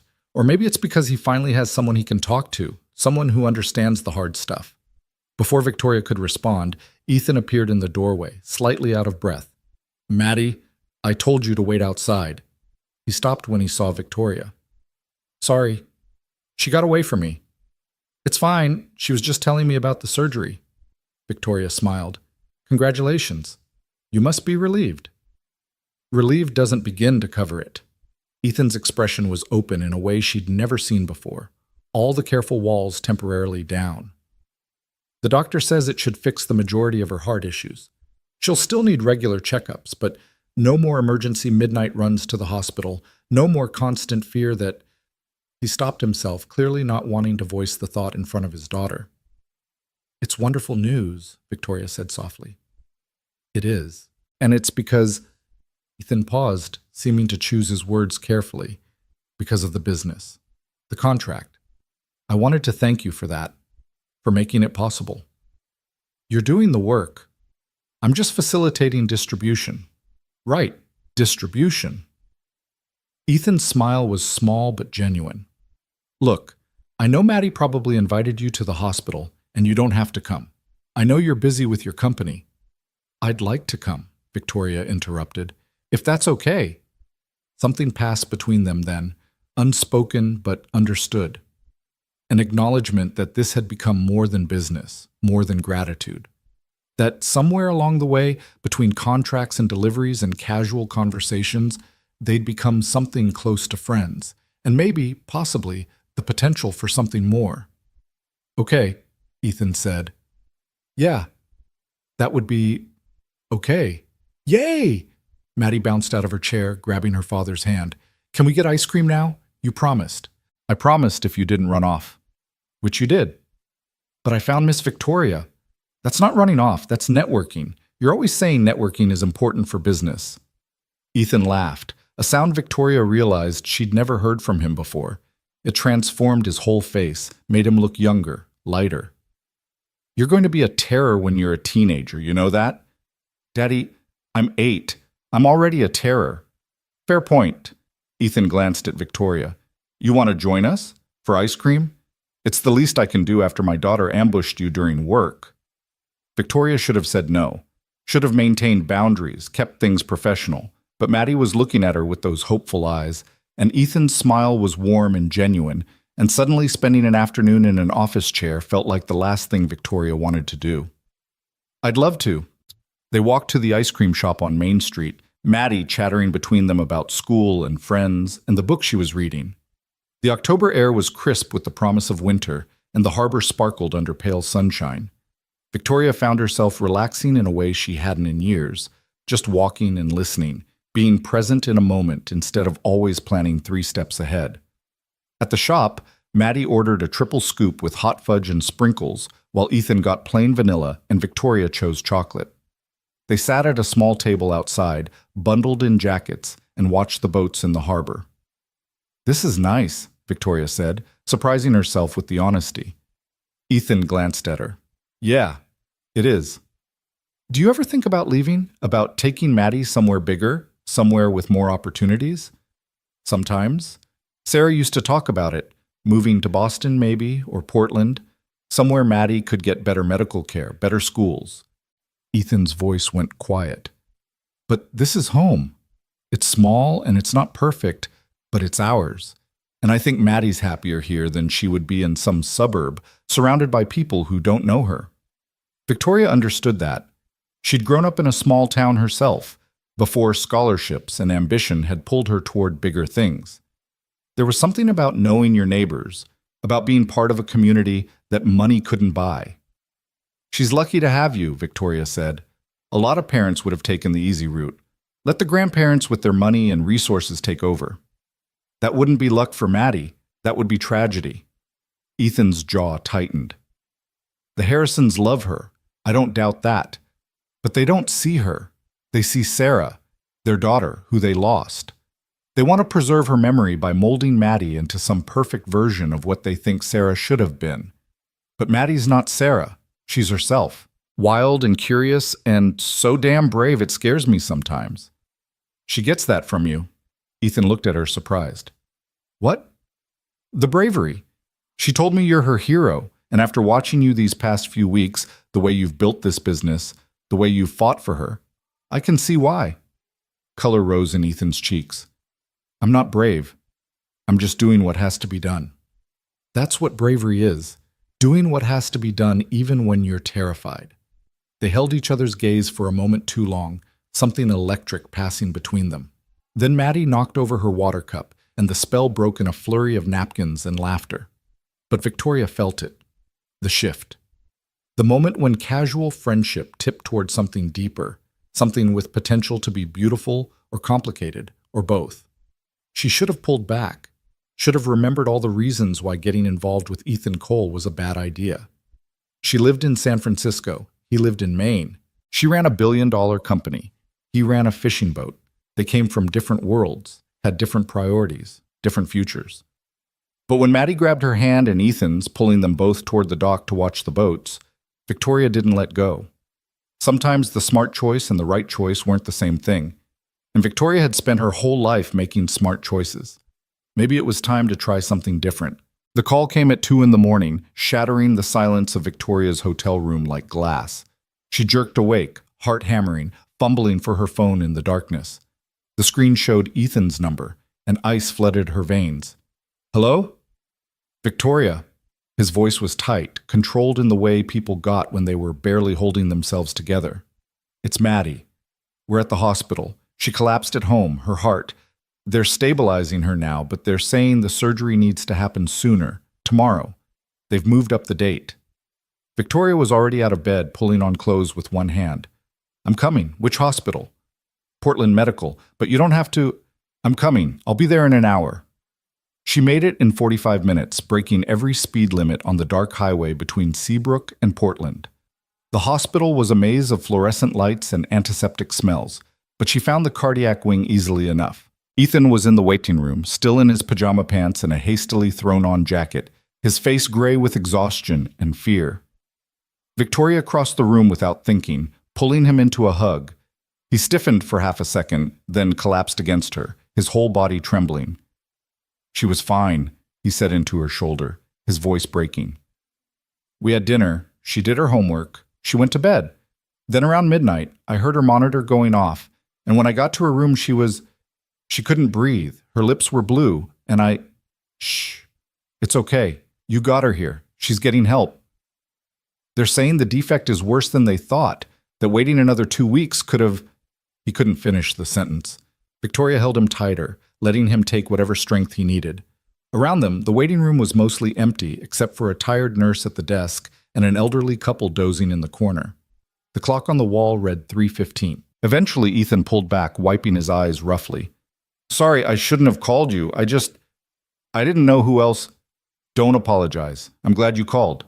Victoria guided him to a chair sitting beside him. What did the doctors say? They're prepping her for surgery now. It'll happen at 6 this morning. Dr. Martinez is the surgeon. She's supposed to be one of the best pediatric cardiac specialists in the Northeast. Ethan's hands were shaking. The success rate is good, 85% for this type of repair. But that means 15%. Don't think about that. Think about the 85%. I can't lose her, Victoria. She's all I have. If something goes wrong, nothing's going to go wrong. Victoria took his hand, stilling their trembling. Maddie's strong, she's a fighter, and she has the best surgeon and the best father. She's going to be fine. Ethan looked at her, his eyes red-rimmed and desperate. How can you be so sure? Because I've seen the way she looks at you. That little girl has every reason in the world to fight. She's not going anywhere.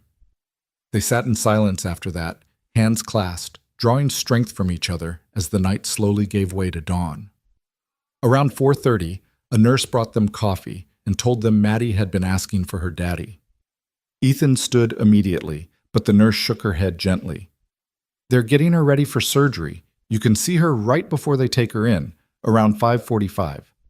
Dr. Martinez will come talk to you first. The next hour was the longest of Victoria's life, and she wasn't even the parent. She couldn't imagine what Ethan was going through, watching the clock tick toward the moment when his daughter would be wheeled into an operating room where anything could happen. He didn't speak, just stared at the wall with hollow eyes, and Victoria stayed beside him, a silent presence. Dr. Martinez appeared at 5:30, a small woman with kind eyes and steady hands. She explained the procedure in clear, careful terms. They would repair the septal defect, reinforce the weakened valve, and correct the irregular rhythm that had caused Maddie's collapse. It would take approximately 4 to 6 hours.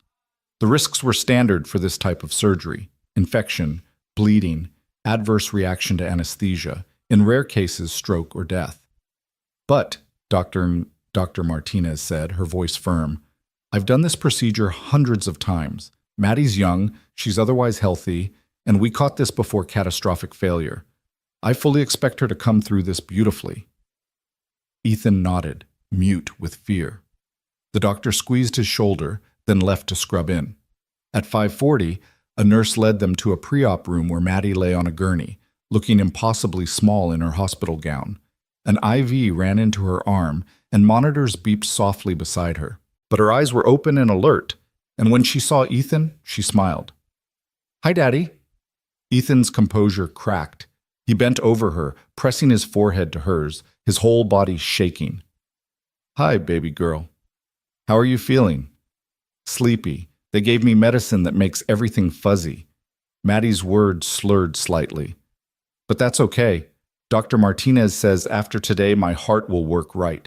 No more monitors. No more getting tired when I play. That's right.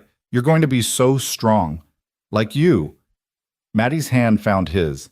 Daddy, don't be scared. I'm not scared. You're braver than me. I learned from the best. Maddie's eyes found Victoria, standing in the doorway. Miss Victoria came. Victoria stepped forward, her throat tight. Of course I came. I wouldn't miss this. Did you bring the drawing? The one I gave you? It's at the hotel, but I can bring it when you wake up. Okay. Good. Maddie's eyes were already drooping from the sedative. Daddy, after I'm better, can we go back for ice cream? The three of us? Ethan's voice was thick. Every day if you want. Promise? I promise. Okay. I love you, Daddy. I love you too, baby. So much. The surgical team arrived then, efficient and professional. They explained that Ethan could walk with them as far as the operating room doors. Then he'd need to return to the waiting room. Ethan nodded, his jaw clenched so tight Victoria could see the muscle jumping. He walked beside Maddie's gurney, holding her hand, whispering things Victoria couldn't hear. At the operating room doors, he kissed her forehead one last time. Maddie was barely conscious now, the sedative pulling her under, but she managed a sleepy smile. See you soon, Daddy.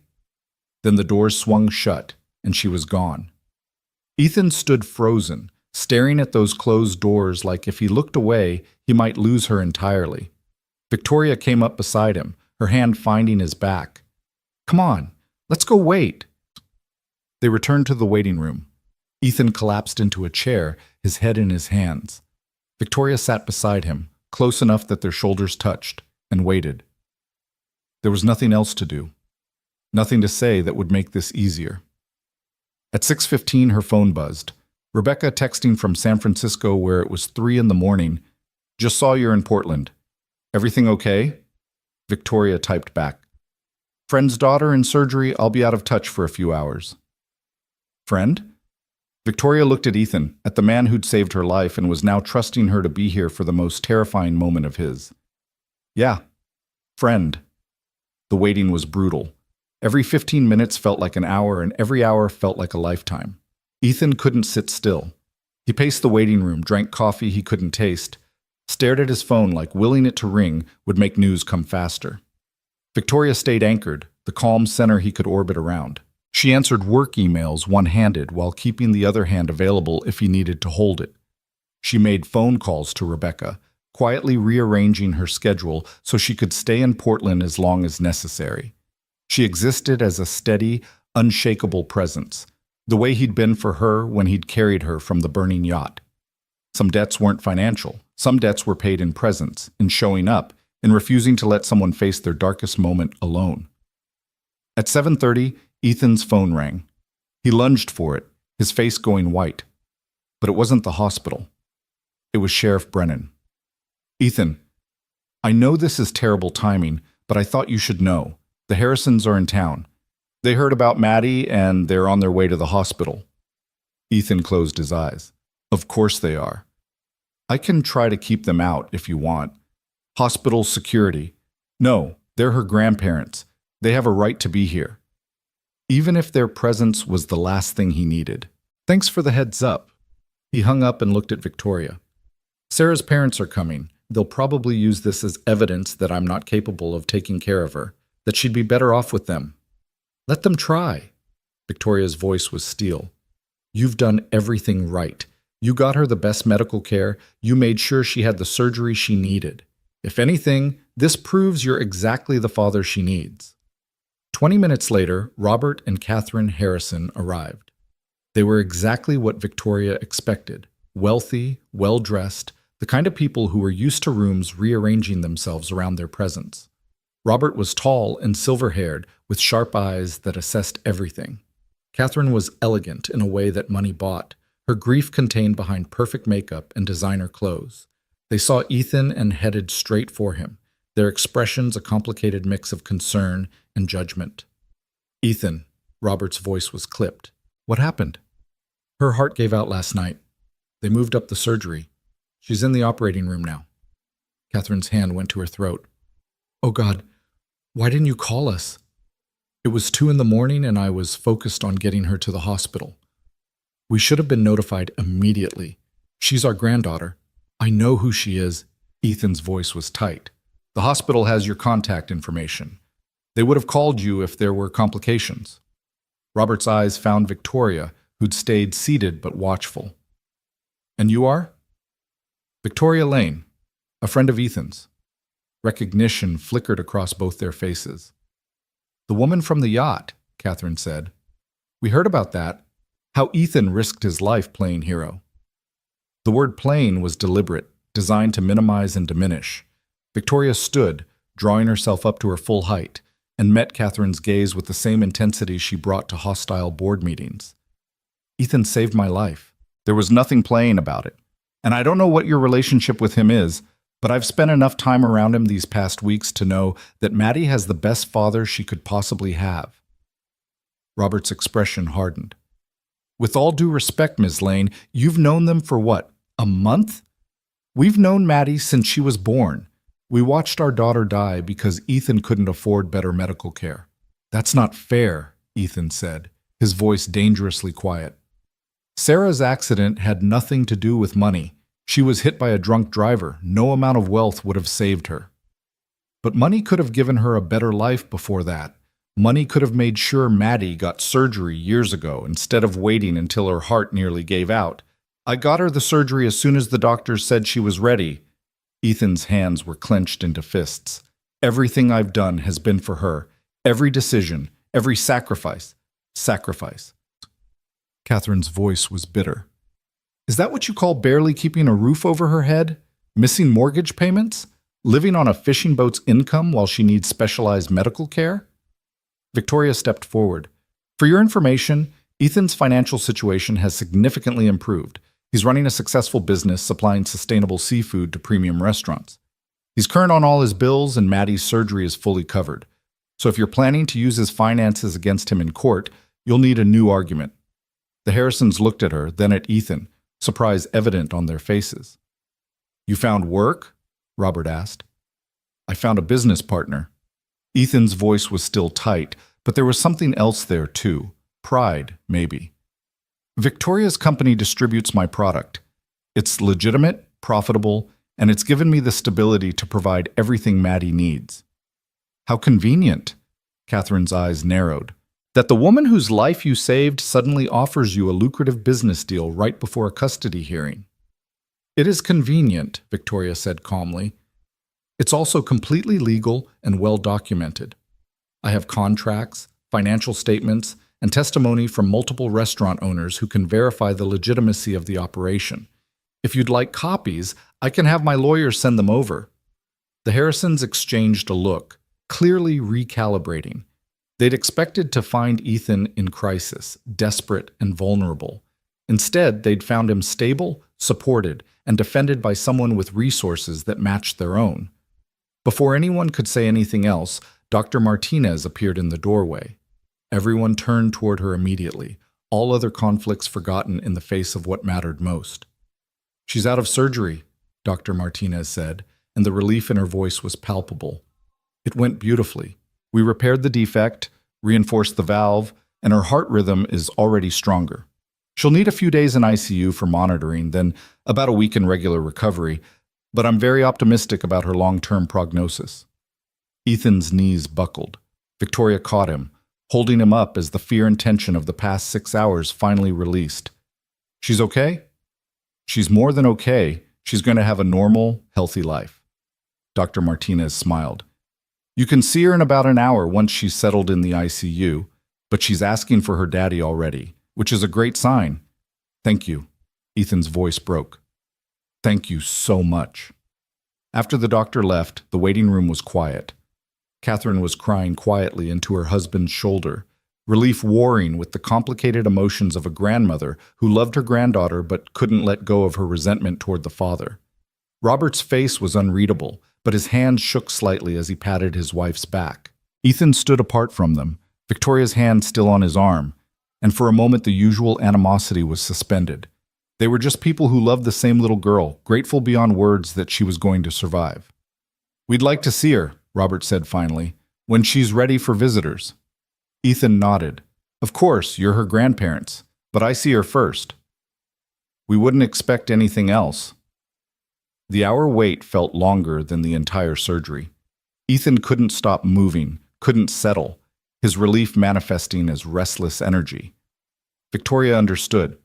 She'd felt the same way after the yacht fire, that strange electric feeling of having survived something terrible. Finally, a nurse came to get them. Only immediate family in the ICU, which meant Ethan and the Harrisons. Victoria started to hang back, but Ethan caught her hand. "Come with me, please." "I'm not family. You're more family than they are right now." His grip was tight, almost desperate. "I need you there." The Harrisons looked like they wanted to object, but something in Ethan's expression stopped them. The nurse, wisely, said nothing and led them all down the hallway.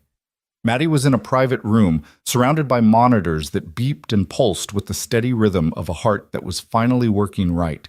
She was pale, with tubes and wires connecting her to various machines, but her eyes were open and clear when they walked in.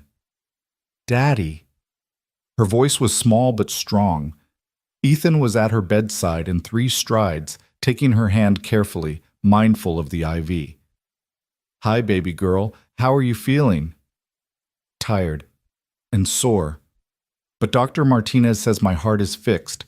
She says I can run and play and do everything normal kids do." "That's right. You're going to be so strong now." "Good." Maddie's eyes found the Harrisons standing awkwardly near the door. "Hi, Grandma. Hi, Grandpa." Catherine moved forward, her composure cracking. "Oh, sweetheart, we were so worried about you." "I'm okay. Daddy made sure I got the best doctor." Maddie's hand tightened around Ethan's. "He takes really good care of me."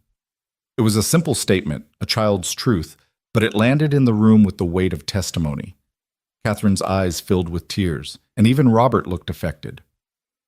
They stayed for 20 minutes, long enough for Maddie to drift off to sleep from exhaustion and medication. The nurse ushered them out gently, explaining that Maddie needed rest and they could come back during regular visiting hours. In the hallway, the Harrisons lingered, clearly wanting to say something. Finally, Catherine spoke. "She looks happy. In spite of everything, she looks happy." Ethan nodded. "She is. We both are." "The business with Ms. Lane, is it really legitimate?" "Completely. I can show you the contracts if you want." Robert and Catherine exchanged another long look. Then Robert sighed, suddenly looking every one of his 65 years. "We've been unfair to you, Ethan. Not about everything. You did struggle. That's not in question. But we've been so focused on what you couldn't give Maddie that we didn't see what you could. What you have given her." "Love," Catherine said softly. "Security. A father who'd do anything for her, even walk through fire for a stranger in the middle of the night because that's the kind of man he is." Ethan stared at them, clearly not trusting this sudden reversal. "What are you saying?" "We're saying," Robert cleared his throat, "we're saying maybe we've been approaching this wrong. Maybe instead of fighting you, we should be supporting you. Sarah would want that. She'd want Maddie with her father, surrounded by people who love her." "The custody hearing. We'll withdraw the petition." Catherine's voice was firm despite the tears. "We'll talk to our lawyers tomorrow. Maddie belongs with you. She always has." The relief on Ethan's face was overwhelming. He swayed slightly, and Victoria steadied him again, her hand firm on his back. "Thank you," he managed. "You can still see her, be part of her life. We'd like that, but on your terms, as grandparents, not as—" Catherine couldn't finish. "Not as opponents," Robert completed. "We've wasted too much time fighting. Let's not waste any more." After they left, Ethan and Victoria stood alone in the hallway. The hospital hummed around them with its familiar sounds, beeping monitors, hushed conversations, the squeak of nurses' shoes on linoleum. Ethan was shaking, and Victoria realized he was crying, tears streaming silently down his face. "It's over," he said, his voice breaking. "The custody battle, the fear of losing her. It's actually over." Victoria pulled him close, letting him collapse against her for the second time that day. "It's over. You won. Maddie gets to stay with her hero." They stood like that for a long time, holding each other in the bright fluorescent light of the hospital corridor. And somewhere in that embrace, something shifted between them. The boundaries that had kept them careful, kept them professional, began to dissolve. Because Victoria had shown up at 2 a.m. when he'd needed someone, had stood beside him through the worst hours of his life, had defended him to the Harrisons without being asked, had believed in him when everyone else saw only struggle and failure. And Ethan had let her in, had called her when he was breaking, had trusted her with his fear, had wanted her beside him in the ICU because her presence made the unbearable bearable. This wasn't just gratitude anymore. Wasn't just friendship or business or the complicated debt of saving and being saved. This was something else entirely. When they finally pulled apart, Ethan kept one hand on her arm, anchoring himself. You didn't have to come. You didn't have to stay, but you did. Of course I did. Why?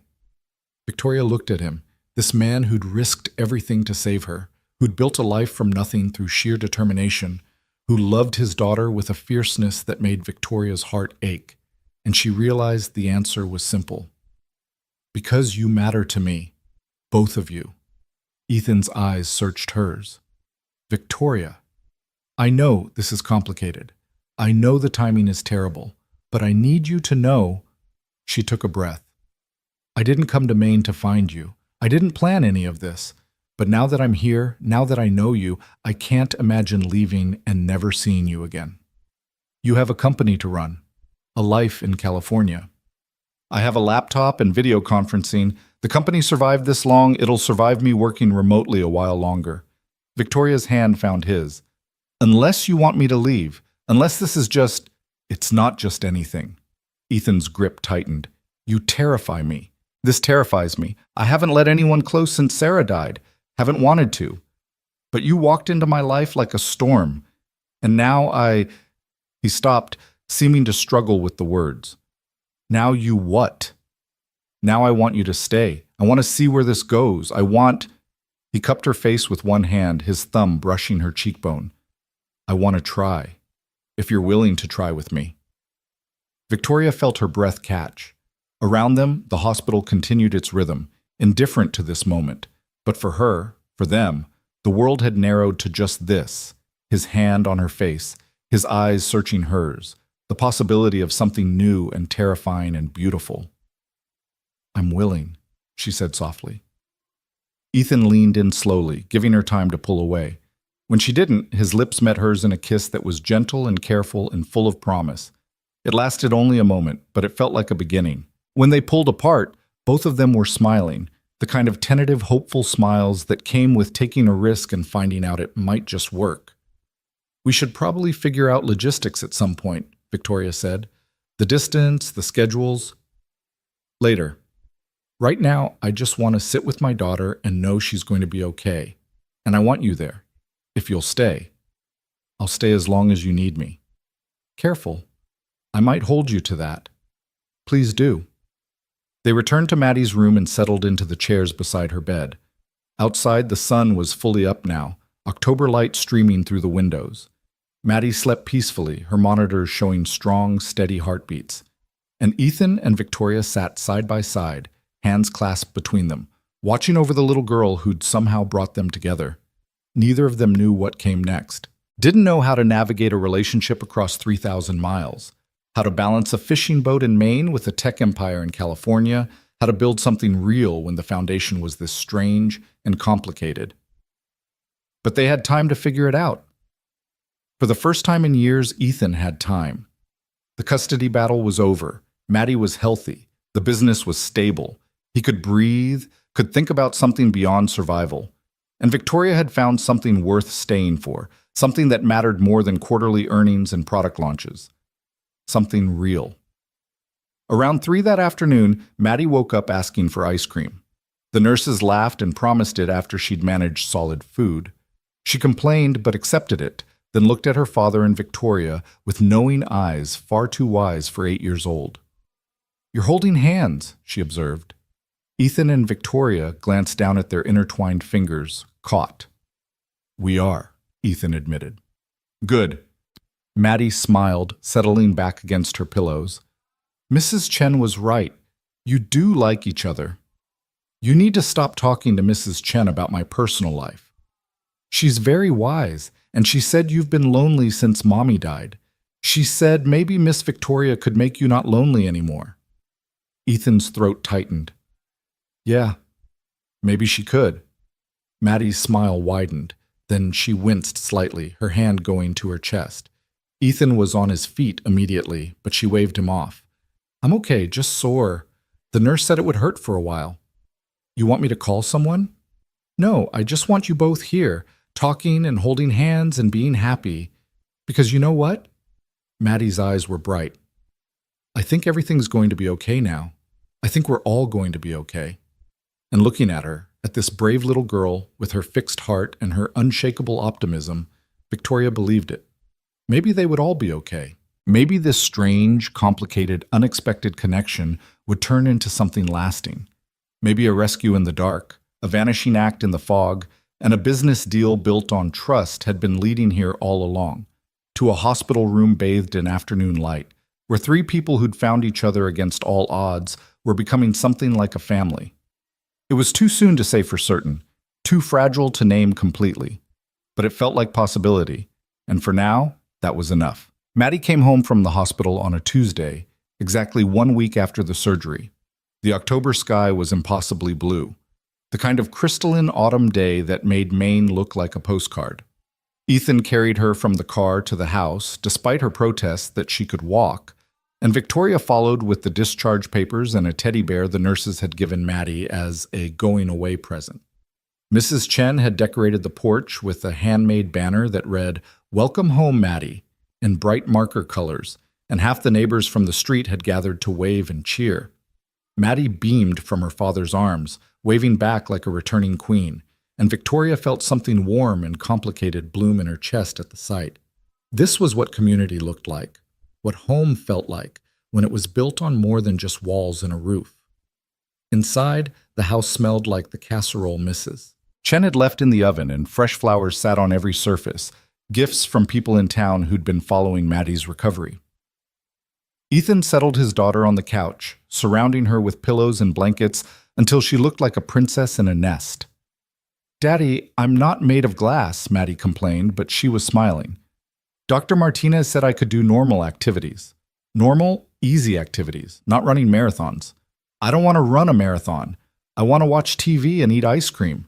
That I can do." Ethan turned to Victoria, who'd been hanging back near the doorway, unsure of her place in this homecoming.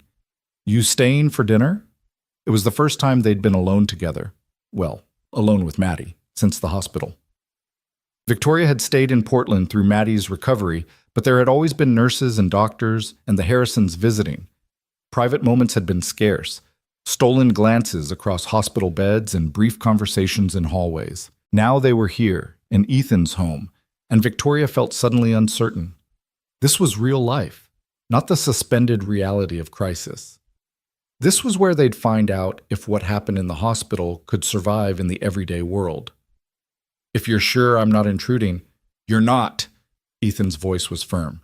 "You're never intruding. Right, Maddie?" "Right. Miss Victoria has to stay. We're going to watch my favorite movie and she hasn't seen it yet." Maddie patted the couch beside her. "Come sit." So Victoria stayed.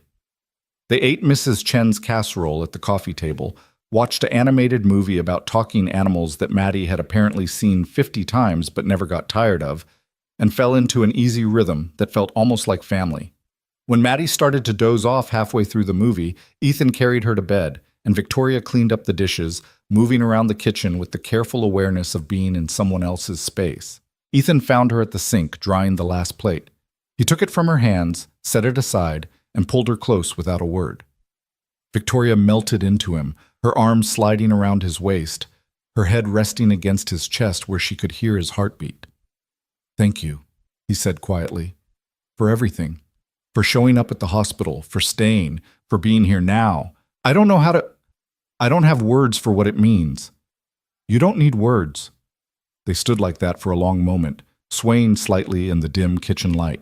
Then Ethan pulled back enough to look at her face, his expression serious. "I want to do this right," he said. "Whatever this is between us, I want to do it right. But I don't know how. I haven't dated anyone since Sarah, haven't wanted to. And you're in California, running a company, living a completely different life. I don't know how we make this work." Victoria had been thinking about the same thing, had spent the past week lying awake in her hotel room, trying to figure out the logistics of a relationship that made no practical sense. "What if I stayed?" Ethan blinked. "What?"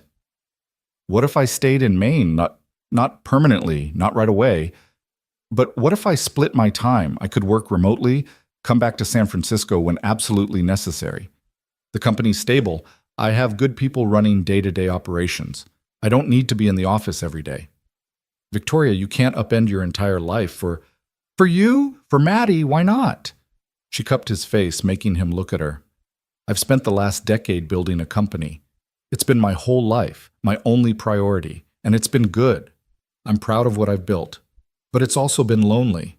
I've been lonely, and then I came here and found... She paused, searching for the right words. I found something worth staying for. Someone worth staying for. Two someones. You barely know us. I know enough. I know you're good and brave and you love your daughter more than anything. I know Maddie is smart and funny and has a heart bigger than this whole town. I know that when I'm with you both, I feel like I'm exactly where I'm supposed to be. Victoria's voice caught. And maybe that's crazy. Maybe it's too fast. But I almost died in that fire, Ethan. I got a second chance at life, and I don't want to waste it on what makes sense. I want to spend it on what makes me happy. Ethan stared at her, and she could see the war happening behind his eyes. The part of him that wanted to protect himself and Maddie from potential hurt, fighting against the part that wanted to take this risk, to reach for happiness even if it scared him. What about when the newness wears off, he said finally. When you realize what you're giving up, the city, the career advancement, the life you built. What happens when you wake up one day and regret choosing us? I won't. You can't know that. You're right. I can't. Victoria took his hands. But here's what I do know. I regret plenty of things in my life. I regret not spending more time with my parents before they died. I regret missing my brother's college graduation because of a business meeting.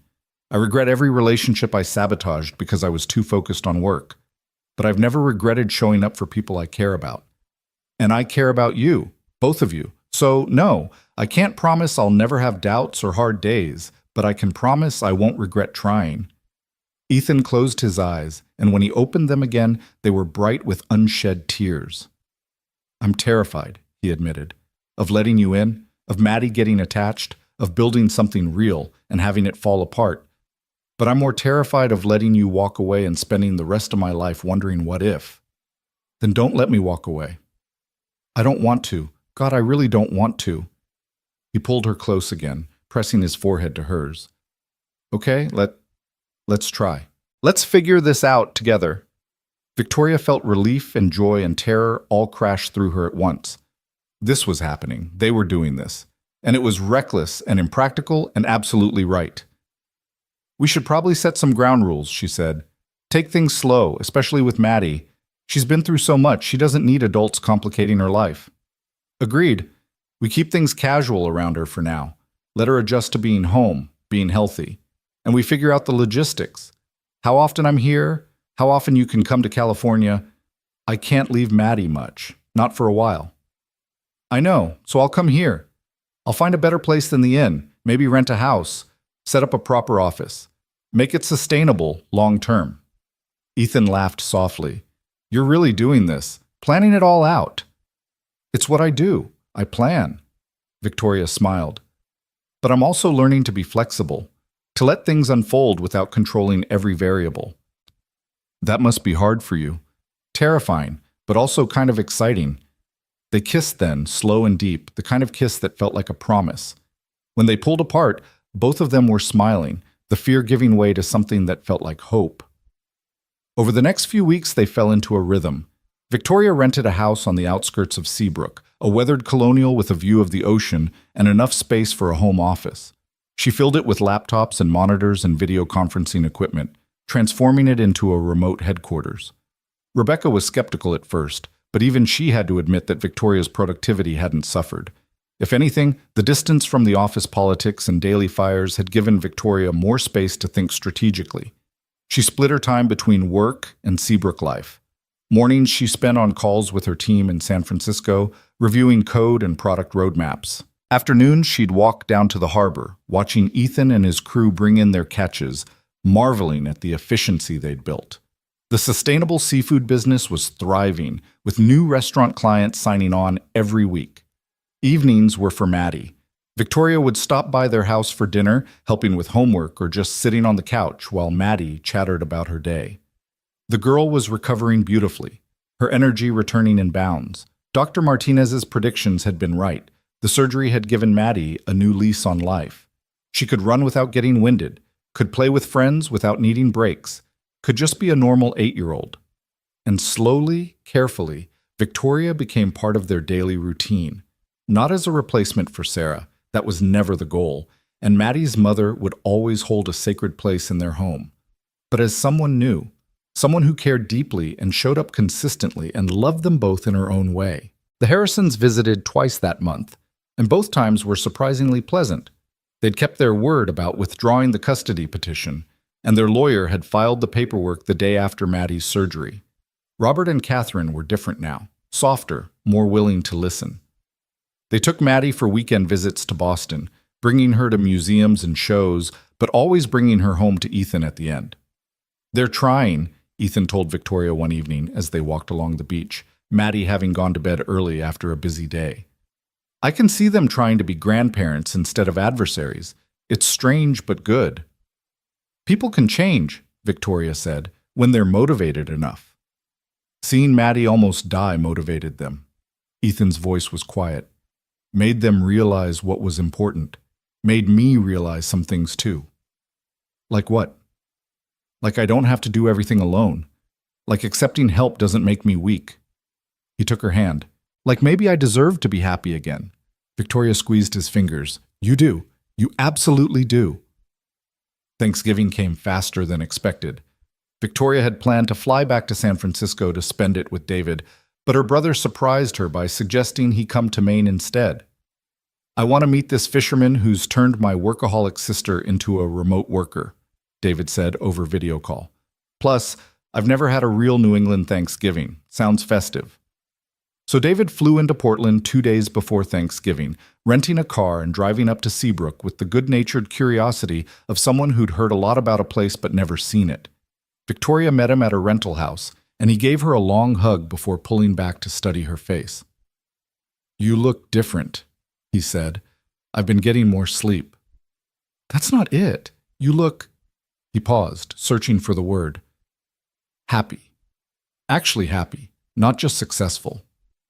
Victoria felt herself flush. "Maybe I am." "This is serious, isn't it? You and the fisherman." "His name is Ethan, and yes, it's serious." David whistled low. "Never thought I'd see the day." Victoria Lane, tech mogul, choosing a small-town life over Silicon Valley. "I'm not choosing one over the other. I'm trying to find balance." "And is it working?" Victoria thought about her mornings at the harbor, her afternoons coding and strategizing, her evenings with Ethan and Maddie. The way she felt grounded here, in a way she'd never felt in California, despite all her success. "Yeah, I think it is." She brought David to meet Ethan and Maddie that evening. Victoria had been nervous about it. David was protective, and he'd have strong opinions about anyone his sister was dating. But Ethan charmed him immediately with his quiet competence and self-deprecating humor, and Maddie won him over completely by showing him her collection of sea glass and explaining in elaborate detail how she'd found each piece. They had dinner at Ethan's house, simple pasta and salad, nothing fancy. And Victoria watched her brother and her boyfriend talk about fishing and technology and what it was like to lose parents young. David had been 15 when their parents died. Ethan had been a teenager when his own father left. They found common ground in that shared loss, in the way it shaped you into someone who protected what they loved fiercely. After dinner, David helped Maddie with a puzzle while Ethan and Victoria cleaned up in the kitchen. "He's good with her," Ethan observed, watching David patiently search for corner pieces while Maddie directed him with the authority of a drill sergeant. "He helped raise me after our parents died. He knows kids." "He loves you. I can see it in how he looks at you, like he's making sure you're really okay." "That's David, protective to a fault." Victoria smiled. "But he likes you, I can tell." "How can you tell?" "Because he's not interrogating you about your intentions. Trust me, if he had doubts, you'd know." Later, after Maddie had gone to bed and they were all sitting on the porch with beers, David turned to Ethan with sudden seriousness. "So what are your intentions? With my sister?" Victoria groaned. "David, it's okay," Ethan said. He looked at David steadily. "My intentions are to make her happy, to build something real with her, if she'll let me. To introduce her to my daughter slowly and carefully, making sure everyone's ready for what this means. And to not screw it up, though I'm terrified I will because I'm just a fisherman from Maine and she's... He gestured at Victoria. She's extraordinary. David studied him for a long moment. Then he smiled. Good answer. And for the record, you're not just a fisherman. You're also a small business owner, a single father who's raised an incredible kid, and apparently some kind of hero. I'd say that makes you extraordinary too. Ethan looked uncomfortable with the praise, but pleased. Thanks. Just don't hurt her. Because I've seen Victoria hurt before, and I don't want to see it again. Neither do I. Ethan's voice was firm. Trust me, hurting her is the last thing I want.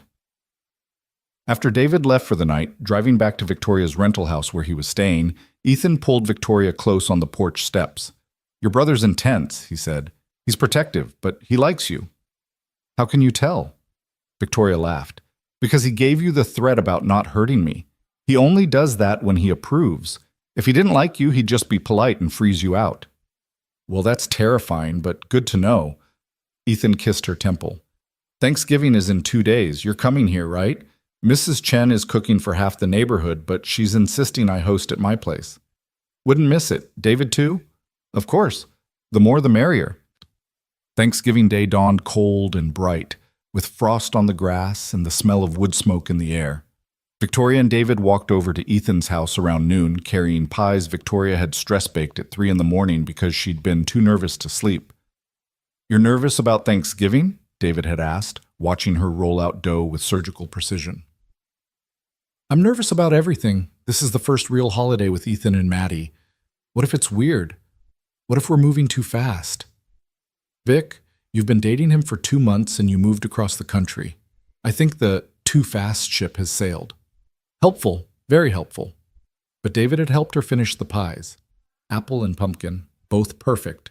And now they were standing on Ethan's porch while voices and laughter spilled from inside. Ethan opened the door, flour on his shirt, and a harried expression that melted into a smile when he saw Victoria. Thank God. I need backup. Mrs. Chen has taken over my kitchen and Maddie's hyper on pie samples, and I'm pretty sure we're cooking enough food for 50 people. Victoria laughed and kissed him quickly. Sounds perfect. Inside was controlled chaos. Mrs. Chen commanded the kitchen with the authority of a general, directing Ethan and 2 other neighbors in the preparation of turkey, stuffing, potatoes, and at least 6 different side dishes. Maddie was setting the table with intense concentration, making sure every fork and knife was perfectly aligned. The Harrisons were there too, Robert helping with the heavy lifting while Catherine arranged flowers. It was warm and loud and overwhelming in the best possible way. Victoria introduced David to everyone, and he slipped into the chaos with easy charm, helping where needed and entertaining Maddie with stories about Victoria as a child. The house smelled like roasting turkey and cinnamon, and the particular warmth that came from a home filled with people who cared about each other. They ate at 3 o'clock, cramming everyone around Ethan's dining table with folding chairs borrowed from neighbors. Mrs. Chen led them in a blessing that mentioned gratitude and family and second chances, and Victoria felt her throat tighten at the appropriateness of it all. This was her second chance, not just at life, but at living it right. During dinner, they went around the table sharing what they were grateful for. When it came to Maddie, she thought for a long moment before speaking. I'm grateful for my new heart, she said, and for my daddy, who takes care of me even when it's hard, and for Grandma and Grandpa, who came back, and for Miss Victoria. She smiled at Victoria with such pure affection that Victoria felt her eyes sting. Who saved my daddy from being sad all the time. Ethan's hand found Victoria's under the table, squeezing tight. When it was Victoria's turn, she looked around at the faces gathered here. Ethan and Maddie, David, the Harrisons, Mrs. Chen, and the neighbors whose names she was still learning. People who'd become important to her in the space of a few short months. I'm grateful for being here, she said simply.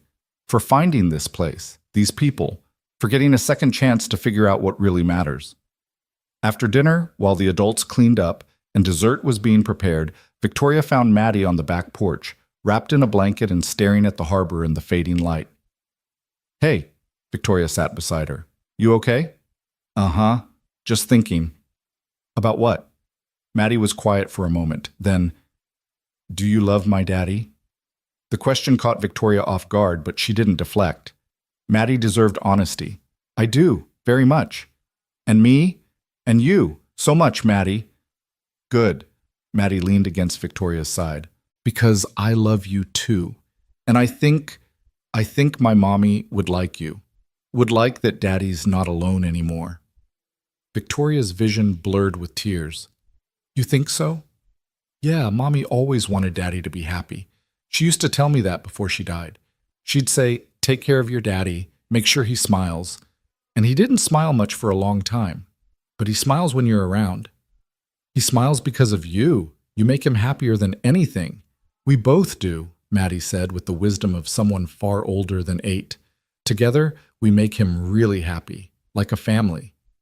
Victoria wrapped her arm around the girl, holding her close. "Yeah, like a family." They sat like that until Ethan came looking for them, his expression softening when he saw them together. "There you are.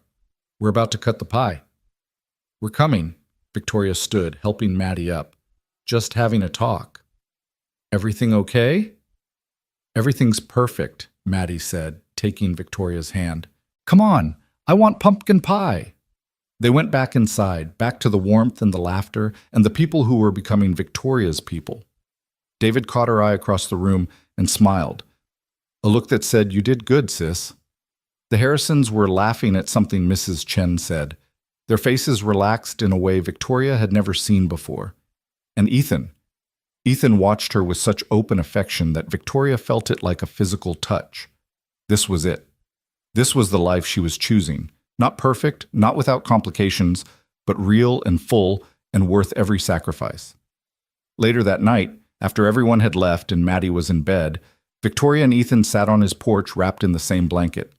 The stars were brilliant overhead, and the harbor was quiet except for the gentle lap of waves. "That was a good day," Ethan said. "The best." "Maddie told me what you two talked about Sarah." Victoria tensed slightly. "I hope that's okay. I didn't want to overstep." "You didn't. She's right. Sarah would have liked you. Would have been grateful that someone's here taking care of both of us."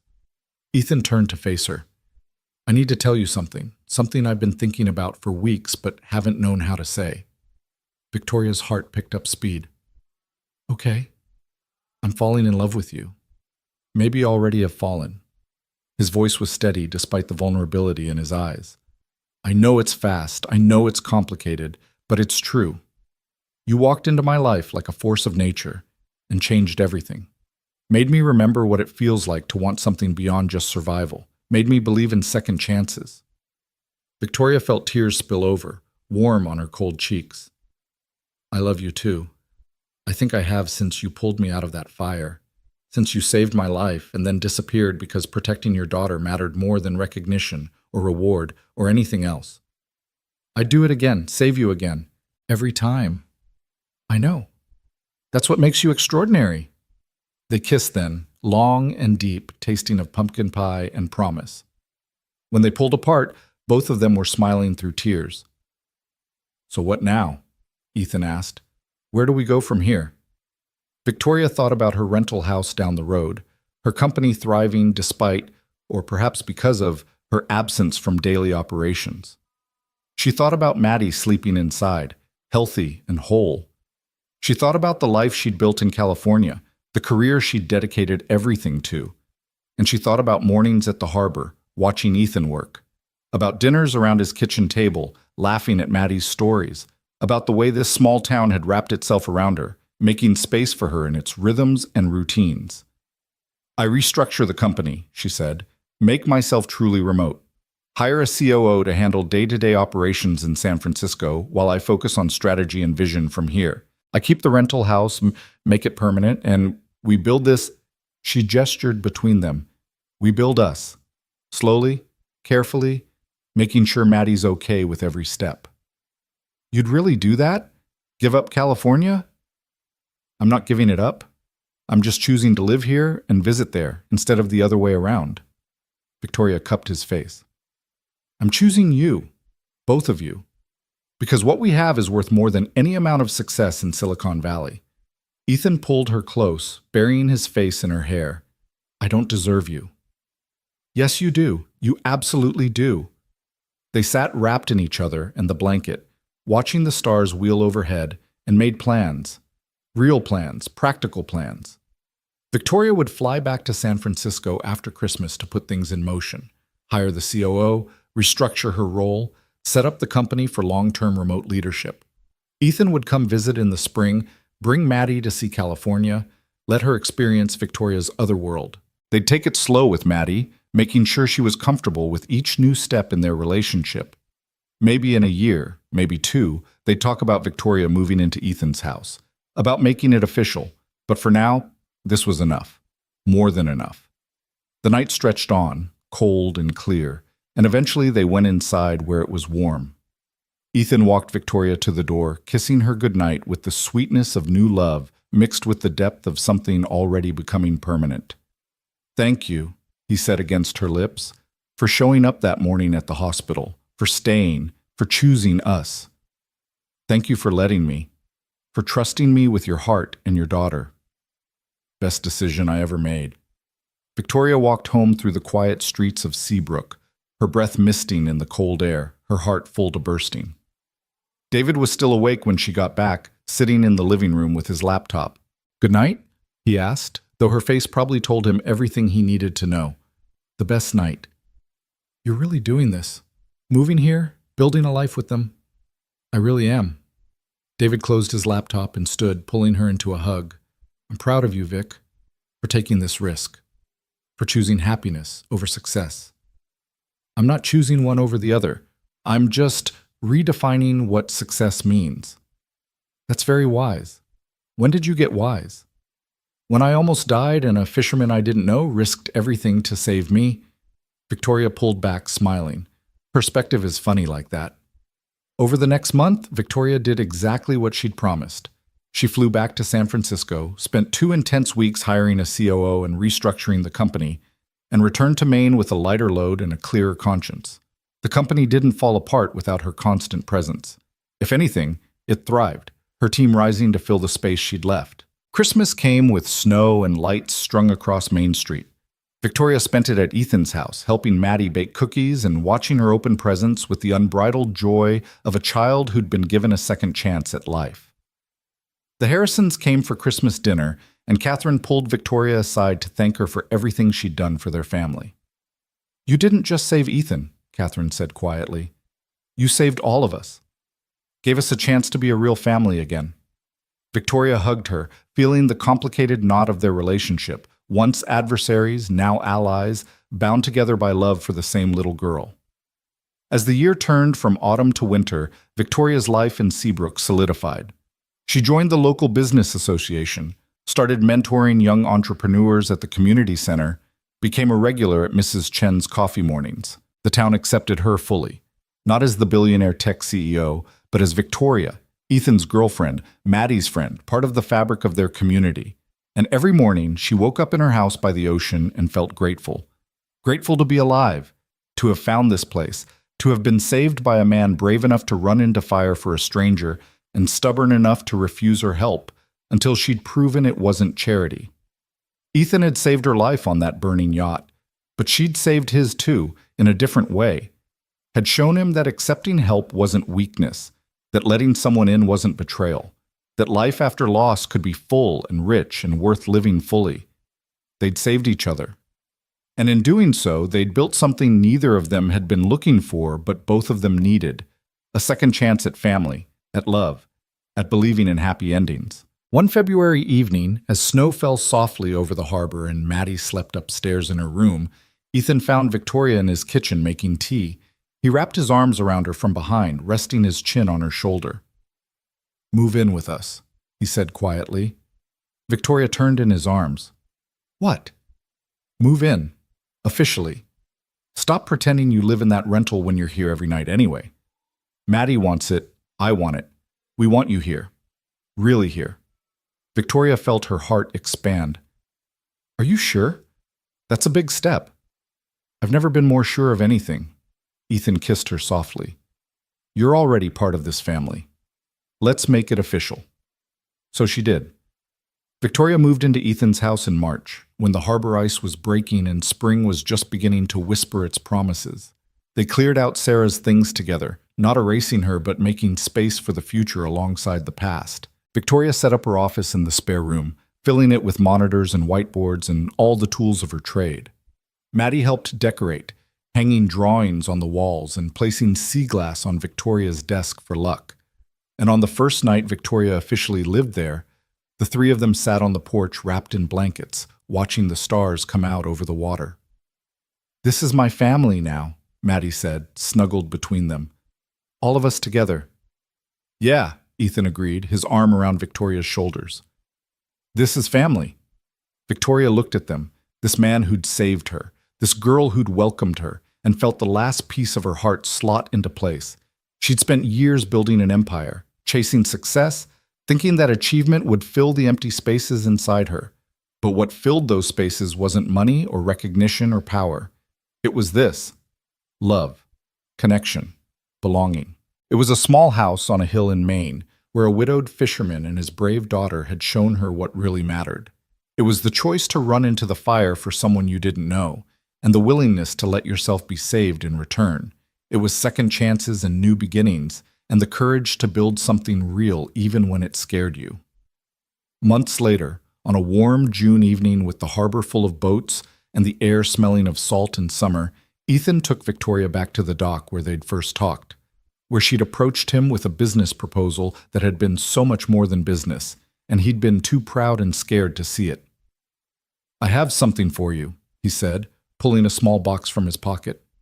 Victoria's breath caught. "This isn't what you think." "Well, it is, but also it isn't."